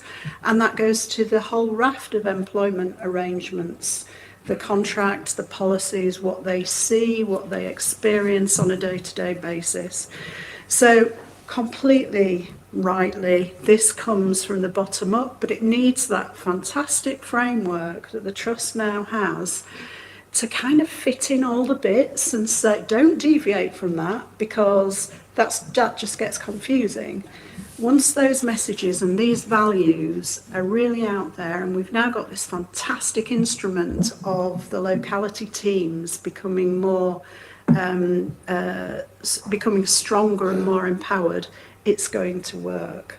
So I just wanted to kind of complete the circle, say, there's no way you can be complacent with these kinds of scores. We're right to pick out the ones where it's, you know, it's not, we're doing okay.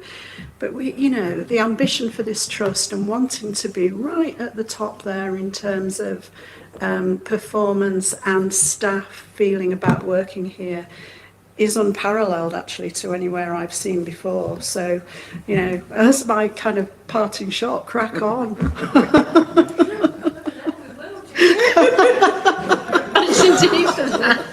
But it's really good to get expert professional advice like that from someone who's got so much experience outside of NSFT. Julie, really, really well said. And can we just say a huge thank you to you for everything that you've done and driven and delivered for us. I'm going to take an action from this that we're going to really focus on the critical engagement scores, as Tricia, Julie and many others have highlighted. Those scores are the scores that we are not prepared to live with any longer, and we're going to act in order to make that change happen. But that's not me just saying it for the sake of it, it's saying it because we've actually got a fantastic plan that we will engage our staff through, a mechanism listening into action, which is already, as Priscilla's described, having proven results, and fantastic inspiring leadership to galvanise us into action and to hold us to account, please, Harpreet and Priscilla, where we as a unitary board are not living up to yours and the staff's expectations as well. So can I thank you very much indeed on the record for all you're doing. Can we note the position on the staff survey, and can we commit as a unitary board to make sure that this change happens as an absolute priority? Right, great, thank you very much indeed.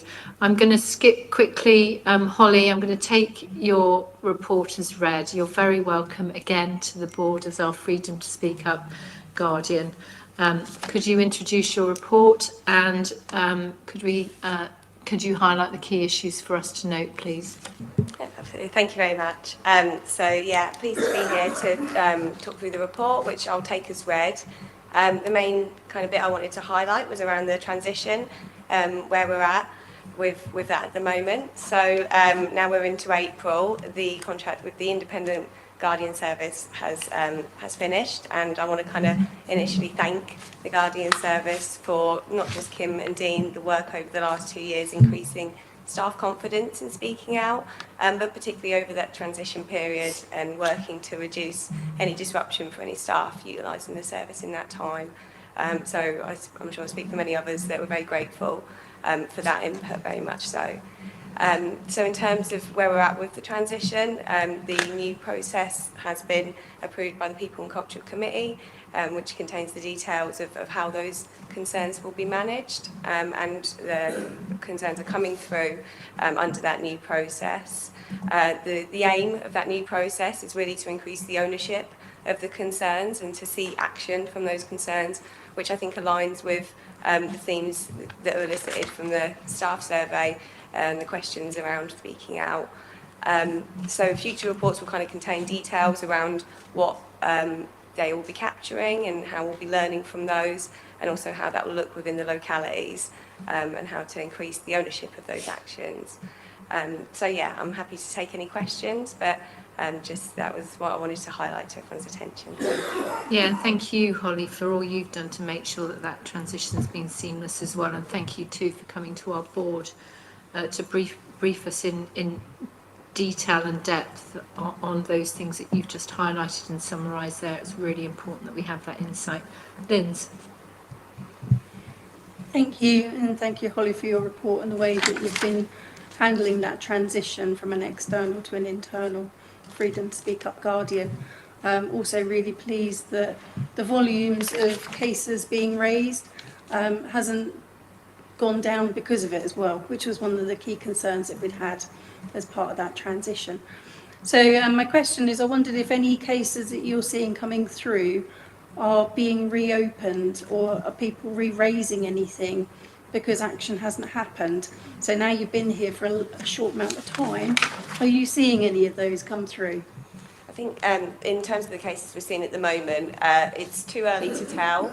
The flow and the throughput of cases, I've been managing them for about 5 weeks. But where we are at is that some cases that have had their response are now considering whether they're happy with that and whether we need to look at the escalation pathway. So there are a small number of cases that are at that stage where they're deciding, but the new process is capturing those people and supporting them through that decision. And the majority of cases that are being closed are providing positive feedback. Okay, thank you, and good for those that maybe are wavering or not quite fully dealt with. Actually, you're holding the line on those as well. Thank you. Great. Thanks. MC? Thanks, Holly. Just a quick request for the future is to make sure that as a board or People and Culture Committee at least are really cited on who isn't speaking up. So we know we've got some systemic issues that we're trying to address collectively in the Trust, and it's brilliant that so many people are speaking up either through this mechanism or through Dear Caroline, but there will be people feel less able to speak up, and us being cited on that would be really helpful. Absolutely, and the future reports and the data that we're gathering will capture some stuff around staff demographics that are speaking up, which are going to help to kind of look to that. So thank you. Yeah, thanks, MC. It absolutely links with all the work we're doing in terms of staff engagement and inclusion and our anti-racism activity as well. Completely spot on. Caroline? Just quickly, thank you to Holly. You made a brilliant start. And just to let the board know that the next report that comes through will have Dear Caroline in as well. So that we'll start to see, as Holly says, more of the themes. What's been really, really important of bringing this internal is to make sure that staff can see the actions that are being taken. But also, Holly has been humble. She's doing a whole load of work around getting ownership of Freedom to Speak Up by developing a new role of Freedom to Speak Up champions. You've been to the Trust management team this week and really inspired us all. And you're in the process of developing those champions that we've got more ownership across all of our new localities and corporate services as well. And again, we'll hear some more about that, no doubt, next time. Absolutely. Thank you very much. Thank you, Holly. Yeah, it's really, really great to have you. Thank you for your very clear report. Thanks for all the work that you're driving. Could we note the report, please? Thanks very much indeed. Thank you. Please don't feel polite that you have to stay around the dinner party table before pudding. If you need to go, please do go. And thank you so much indeed. I think, Harpreet, you're just going to cover off the gender pay gap rapidly, aren't you? Over to you, please. Thank you, Zoe. So I will take the paper and the slides as read, and I'll just pull out some key points. So as I'm sure many around the table will know, that government legislation requires any employers with more than 250 employees to publish their comparisons of average pay of men and women. So as an organisation, just over 74% of our workforce is female, which is a pretty common trend across the NHS. We do see a drop in representation in the highest pay quartile, and that shows us that we have ongoing challenges for women getting into senior roles. You'll see there's also a profession breakdown as well, and we're seeing disparities in all the professions apart from AHPs. AHPs? Allied health professionals. And for us as a mental health trust, that is predominantly relating to psychology roles. And psychology is a profession that is known to be quite female dominated, but you could make the same argument for the nursing profession, where we still do see some disparities. The reason why these reports are really important and the action that we take is the impact these disparities have on things like morale, attraction and retention of our staff. And more as years go by, we see a stronger correlation between representation and the quality of care. It's been shown through various research papers that those inclusive environments really support creating high-performing teams and ultimately impacting the quality of care. So you'll see the action plan within the paper, which sets out some of the trust-wide programmes that we are undertaking, but I will just pull out two areas that are real priority focus for us. So the first one being around sexual safety. So we have, as an organisation, signed up to the National Sexual Safety Charter, so we have an extensive programme of work underway to bring that to life, but also particularly around the disparities within the medical workforce. Really pleased that Faisal, our Chief Medical Officer, has really put his shoulder behind this work, and the medical leadership team as well have been really engaged around addressing those quite long-standing disparities. And I'm happy to take any questions, Zoe. Thank you. Thank you for being so prompt but also so clear, Harpreet. I'd like to bring Julie in. Thank you, Chair. Thanks, Harpreet. I'm making a proposal that isn't in the paper, but it feels to me like this is data we need to report on in the integrated quality and performance report, augmented by the ethnicity pay gap information. So I can work with you, Stuart, to take a look at what that would be like, and then the board will have the opportunity to see going forward that we are taking action to improve that. I would just say it's important to recognise that it's a 5-year plan. So we aren't, with workforce metrics, you don't see immediate results, but 5 years seems like a long time too. So I think that the board needs to see real progress in each performance year against these metrics. So I would heartily recommend that to you.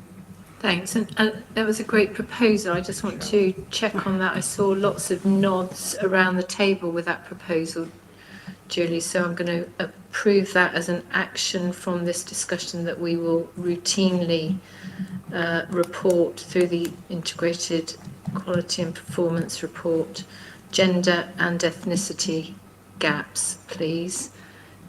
Important. I'm conscious of time, colleagues, so MC, I'm going to bring you in and then I'm going to wrap.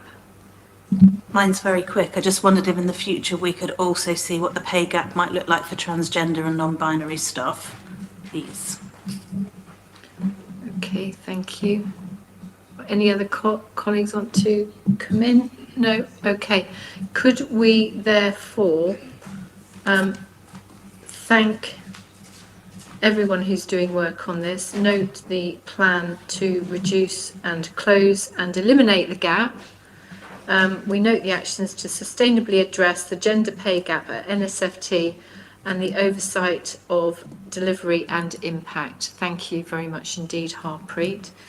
I'm going to move on to the Audit and Risk Report and the Performance and Finance Committee report, which I'm going to take together because Lynn's is very helpfully covering for the Finance and Performance report in Adrian's departure. Linz, I'm going to ask you to be very quick, please, because almost all of this has been discussed elsewhere. Yes, indeed, it has already been discussed elsewhere, which is quite helpful. So 2 points that I will note on audit and risk. The first one is our management of fraud risk.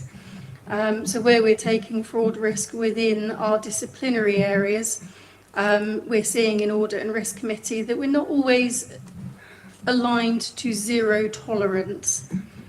So I'm urging the board here to ensure that we do align to zero tolerance and we are in line with other NHS trusts that take a strong view of anybody that is fraudulent within our staff. Well, I mean, it kind of goes without saying, but it must be, the answer must be yes. I'm looking to Caroline to help me on this one. Caroline? Yeah. Yeah, I mean, clearly we have to have zero tolerance to fraud. Yeah. So we just need to make sure we have the governance that underpins that and the leadership accountability that holds to account. Couldn't agree more. Thank you. Good. So I will ask Julie and then also Jeremy, when Jeremy starts, to work with audit and risk to ensure that we do maintain a zero tolerance. And then the other point to note is we had our external audit plan in readiness for our financial statements review and audit. And we also spoke about the internal audit plan as well, where we were quite far behind where we wanted to be with that plan. So very briefly speaking with Adi earlier before the board, we are in a much better position. So as part of the chair's update that I was due to receive. So moving on to Performance and Finance Committee, again, risk management and the neurodevelopment pathway we've already spoken about. The one thing I'll note on Adrian's behalf is his comment at the end. So Adrian had been with the Trust for over 7 years and had said quite regularly that improvement had been slow. But at the end of his last report, he quite rightly indicates that actually there's been good improvement in the way that the Trust has performed, and actually that was now coming through in the metrics. I think it was a real yay moment for Adrian in his last Performance and Finance Committee. Thank you. Thank I'm you open to any questions. Yeah, thanks, Linz, and thank you for being so sharp and to the point on the points as well.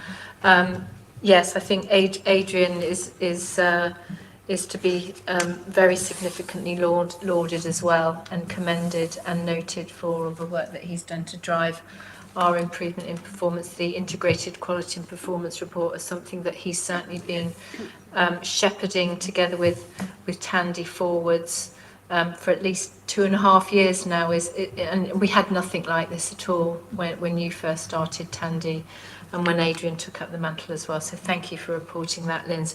Absolutely, we need to make sure that we're acting appropriately in terms of zero tolerance to fraud. And I think I'm going to ask for another report through your committee back to board, actually, to provide us the space and time that we might need just to confirm that that's the case. So can we take that as an action from today, please? And with that in mind, can we please note the report of the Audit and Risk Committee, and can we note the report of the Performance and Finance Committee? Thank you. Can we move on to the Clinical and Corporate Governance Action Plan? Caroline? Thank you very much, Chair. So the board will be aware that last year we had an external review of clinical and corporate governance performed by Ursula Martin. David was appointed as the non-executive to oversee the improvement in the action plan, and myself, and supported by Gary O'Hare, have led the improvements. We've made significant improvement. We've been reporting into the audit committee. There are just a few final ambers that we just need to complete, often related to the clinical governance side, and the complexity of some of those issues, but we have confidence that they will be completed. So my proposal would be, Chair, that we take the final action plan through the audit committee for that final assurance, if that's okay with Linz as well. Yes, it's okay by me. Can I also check with Julian, who'll be taking over Audit and Risk Committee in July? Yeah. Thank you very much. Okay, and the time frame for that is? I think we can bring it in the next round of committees. Great, okay. Yeah, thanks very much indeed for that. So we are going to note this update and note that the matter will be delegated into the Audit and Risk Committee for the next round of committees. Is everyone happy with that? Thank you very much indeed. We have spoken a lot about improving governance, both corporate and clinical. So, you know, this is at the heart of the kind of the wiring of this organisation, to not be that trust that makes improvement and then everything steps back. Just by way of explanation, this is so key. I'm now turning to the Standing Financial Instructions and Scheme of Delegation, which is a long old document, because Jason only likes to bring very long documents to the board. And you're going to tell us about the key changes and ask the board for approval. I'll be really quick, because this has been through a number of... thank you. I'll be really quick, because this has been through a number of governance forum already. So it's been to Trust Management Team and Audit and Risk Committee, and we've made the changes recommended from those committees and teams into this report. So what we have is the Standing Financial Instructions and the scheme of reservation and delegation, and it reflects the new governance and latest Procurement Act that has come into force since the previous version. They're really the main changes. So it looks at our governance processes and the Act, and they're all reflected in the document. So I'll leave it open to questions there. But this has been well reviewed within the organisation. Thanks very much, Jason. It's really important that we get this right as well, and that we are, you know, in line and not out of kilter with accepted practice elsewhere. So we've modernised to reflect the control environment, and we've reflected updated financial limits and delegated responsibilities, as I understand it. Can I ask for approval from the board? Yes. Thanks very much indeed. This is a really important area of business, which is, again, eliminating modern day slavery from our communities. Addy, could you just very briefly introduce this report and say the part that we as an NHS Foundation Trust are playing in ensuring that this happens? Thank you, Chair. Very briefly, as an NHS organisation, we have an obligation to ensure, as you say, that we are not engaging, or any of our suppliers is engaging in modern slavery. We are required under Section 54 of the Act to review our statement. We have a statement on our website to this effect, to review it every year. And really, the only change actually we've made this year is to include some issues around sustainability within our statement to make sure that both us and our suppliers are registering the way in which we do this through a sustainability lens, as well as through eliminating modern slavery. So really no substantive changes apart from that. Okay. So I'll just ask the board to approve this as our statement for 25-26. Everyone happy with that? Are we content that as an organisation we're doing enough to actually enable people to understand what we're doing in this regard? Or is there more that we should be challenging ourselves to do? I pose that maybe not as a question we answer today, but could you take that away, please? Yeah. And answer that question. Okay, Yeah, all right. Well, noting that we would like further assurance that we're doing sufficient in respect of eliminating modern day slavery as an organisation in all the ways that are available to us, could we please approve? Yes. We've got an approval. That's Ade. right, because although the heavy lifting was done at ARC, at the Audit and Risk Committee, it's for this board to Right, formally so approve. happily we can approve this if the board is content with that. Thanks very much indeed. We now move on to a very important part of the agenda, and apologies for overrunning slightly, but I'm pleased that we've got to this point now, which is questions from the public, and many people have sat here very patiently. I know Duncan Double, who posed one of the questions, which was answered, thank you very much, Stuart, earlier on, and Duncan did recognise that you'd answered his question as well, has had to leave us. But has anyone got any other questions as all colleague governors, and also, we're all members of the public, aren't we? Great, Eric. May I just make an observation on behalf of the public in Suffolk, for which I'm a governor representing the Suffolk public, and that is to thank the chair and the whole board for making the communication to the public so much clearer, much easier to understand, both the technical communication and the language that has been used, and particularly commend the use of the AACP. Sorry, the anti-acronym compliance protocol. Very good, Eric. I like that. Thank you. Very, very, very funny. I like that. I'm going to remember that. Yeah, I've heard a couple of good jokes in the last couple of days, but that's better than the other one I heard. Anyone else like to ask questions? No? Okay, lovely.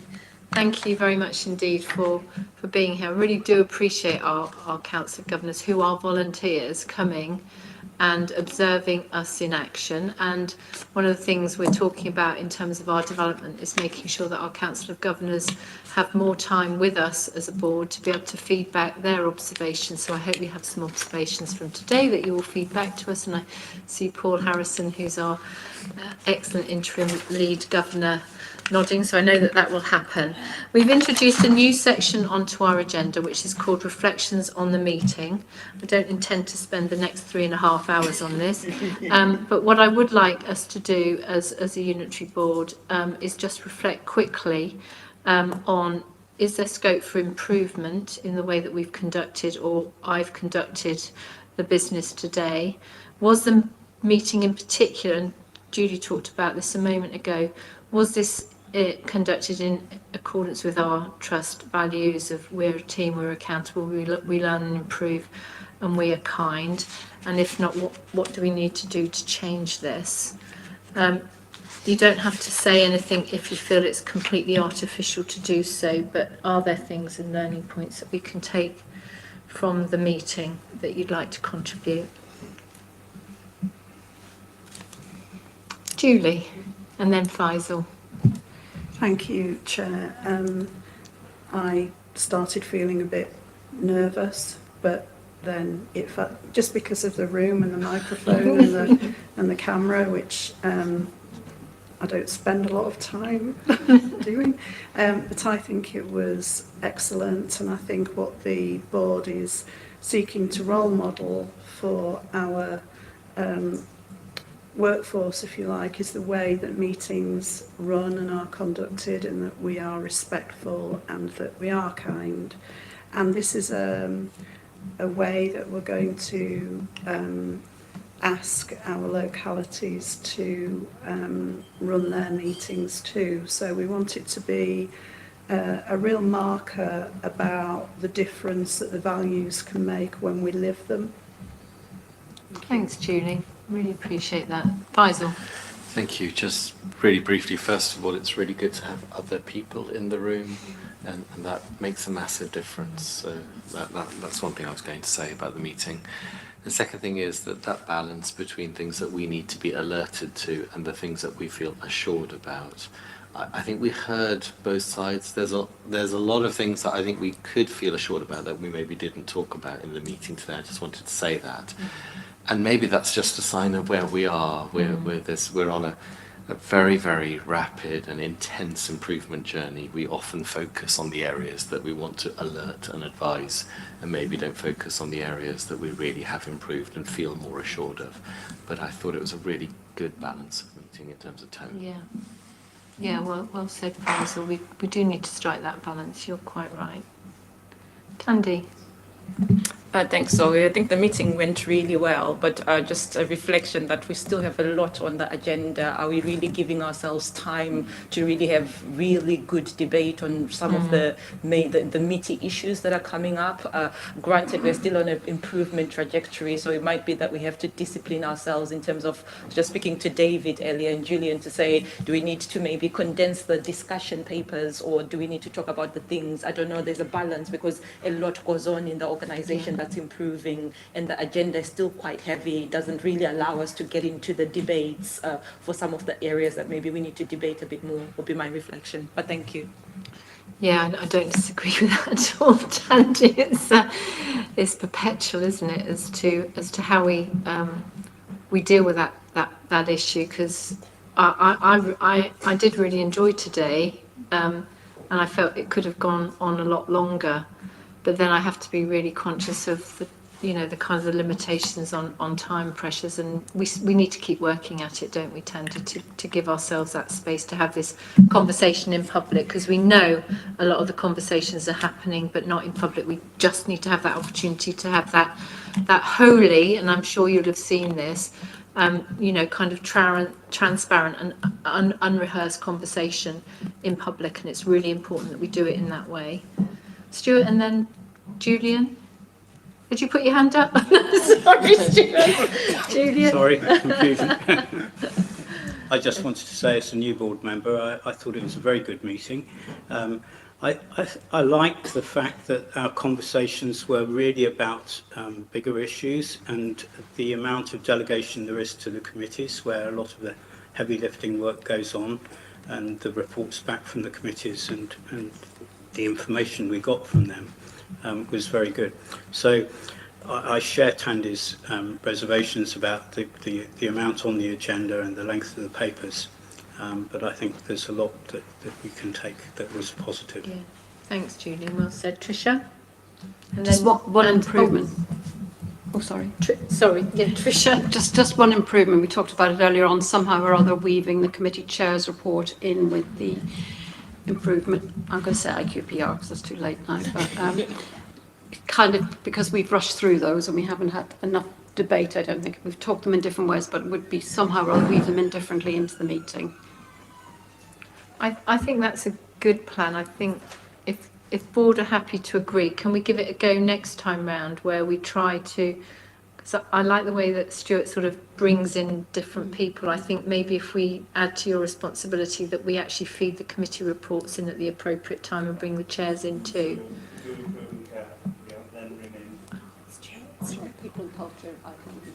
It's just a thought. I mean, yeah, but I think that's kind of how it ended up being. Should we give it a go? Do people think that that's worth trying? Okay, let's give that a go. Thanks. Bada-bum.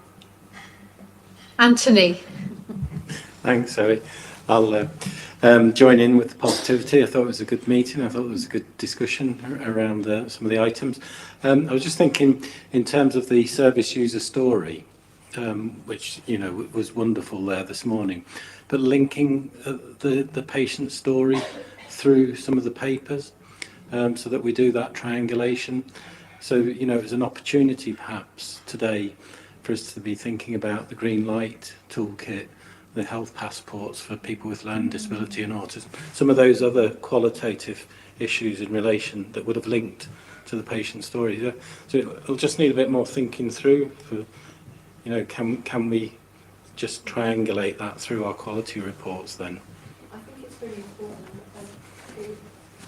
Thank you. Run out of steam. Can't even press the button anymore. I think it would really help in the feedback because afterwards I'll write to our service users and thank them, and it would make life a whole lot easier for me, but I think more rewarding for them if I could say at the end of that, and by the way, it was linked into the agenda in this way, and these are the changes that came as a result of both hearing your experience and the item on the agenda. I think that would make for a, you know, much more of a kind of acting organisation rather than just a listening organisation. So do you think we might be able to think about how we do that, Addy, moving forwards? Great, okay, so that's lots of actions coming from our reflection moment, which I hadn't quite expected, but that's good. Kath? Just a practical comment. Sheila, one of our governors, has just left, and she asked me specifically to say that it was lovely to be able to hear what people were saying in the meeting. As previously, I think people have struggled. So I think actually the way we've set up the room, the AV equipment, has been really effective from our audience's perspective. And I think we need to take that into account for future meetings. Yeah, I think Rebecca isn't putting her hand up because she's going to give herself credit for that. I think she's putting her hand up because she wants to say something different. But I think we have gone through that experience of trialling how we do in public meetings, and I think Rebecca's absolutely picked up that point, and thank you, Rebecca, for feeling like we're on question time and World at One and Channel 4 News all at once, which is horrible. Can we get the lighting better so you can't see the bags under my eyes and the wrinkles next time? Rebecca? I'm not sure I'll have a go. You're going to say it's a challenge. All of us. Oh goodness, I can see myself now. I just wanted to say, in addition, and it's a very helpful comment from Sheila, one of our governors, in addition we've had between 5 and 10 people online today, so watching it live streamed. We had well over that at our last and first live stream meetings. It's interesting how the numbers vary, but I think it's really important to note that, and whilst this may all seem a bit intimidating, it is massively increasing the accessibility to our board meetings in public for everyone. And if I may, Chair, just commenting on the values, I think that the piece about team is really important, and you've very kindly offered thanks to a number of colleagues today, which I know that they'll share with their teams who've all been part of contributing to the papers today. But I do think as a board it would be really great if we could consider, and I don't know how we're going to do it because we all know how challenging the time is, but if we could consider to start hearing more from our staff. I think you could feel the response in the room today, couldn't you, to the video about listening to action, and some of all of us heard from our Green Guardian in Jason's team last week when we were hearing about our environmental and green work. We have so many brilliant staff in our organisation. It would be great to find opportunities for them to speak in public at meetings like this. So that's something I think we should think about. I think it's a really good suggestion. Thank you. Everyone's nodding to that as well, so we need to think about how we do that too. Thanks, Rebecca. Okay, everyone. Okay, then still going. Great. All right, lovely. Let's close the meeting with thanks to all involved, and thank you to the community centre as well for being lovely hosts and for being so welcoming. Confirm that the next meeting is on the 5th of June 2025 at County Hall in Norwich. Thanks all for your contribution. Meeting is duly closed.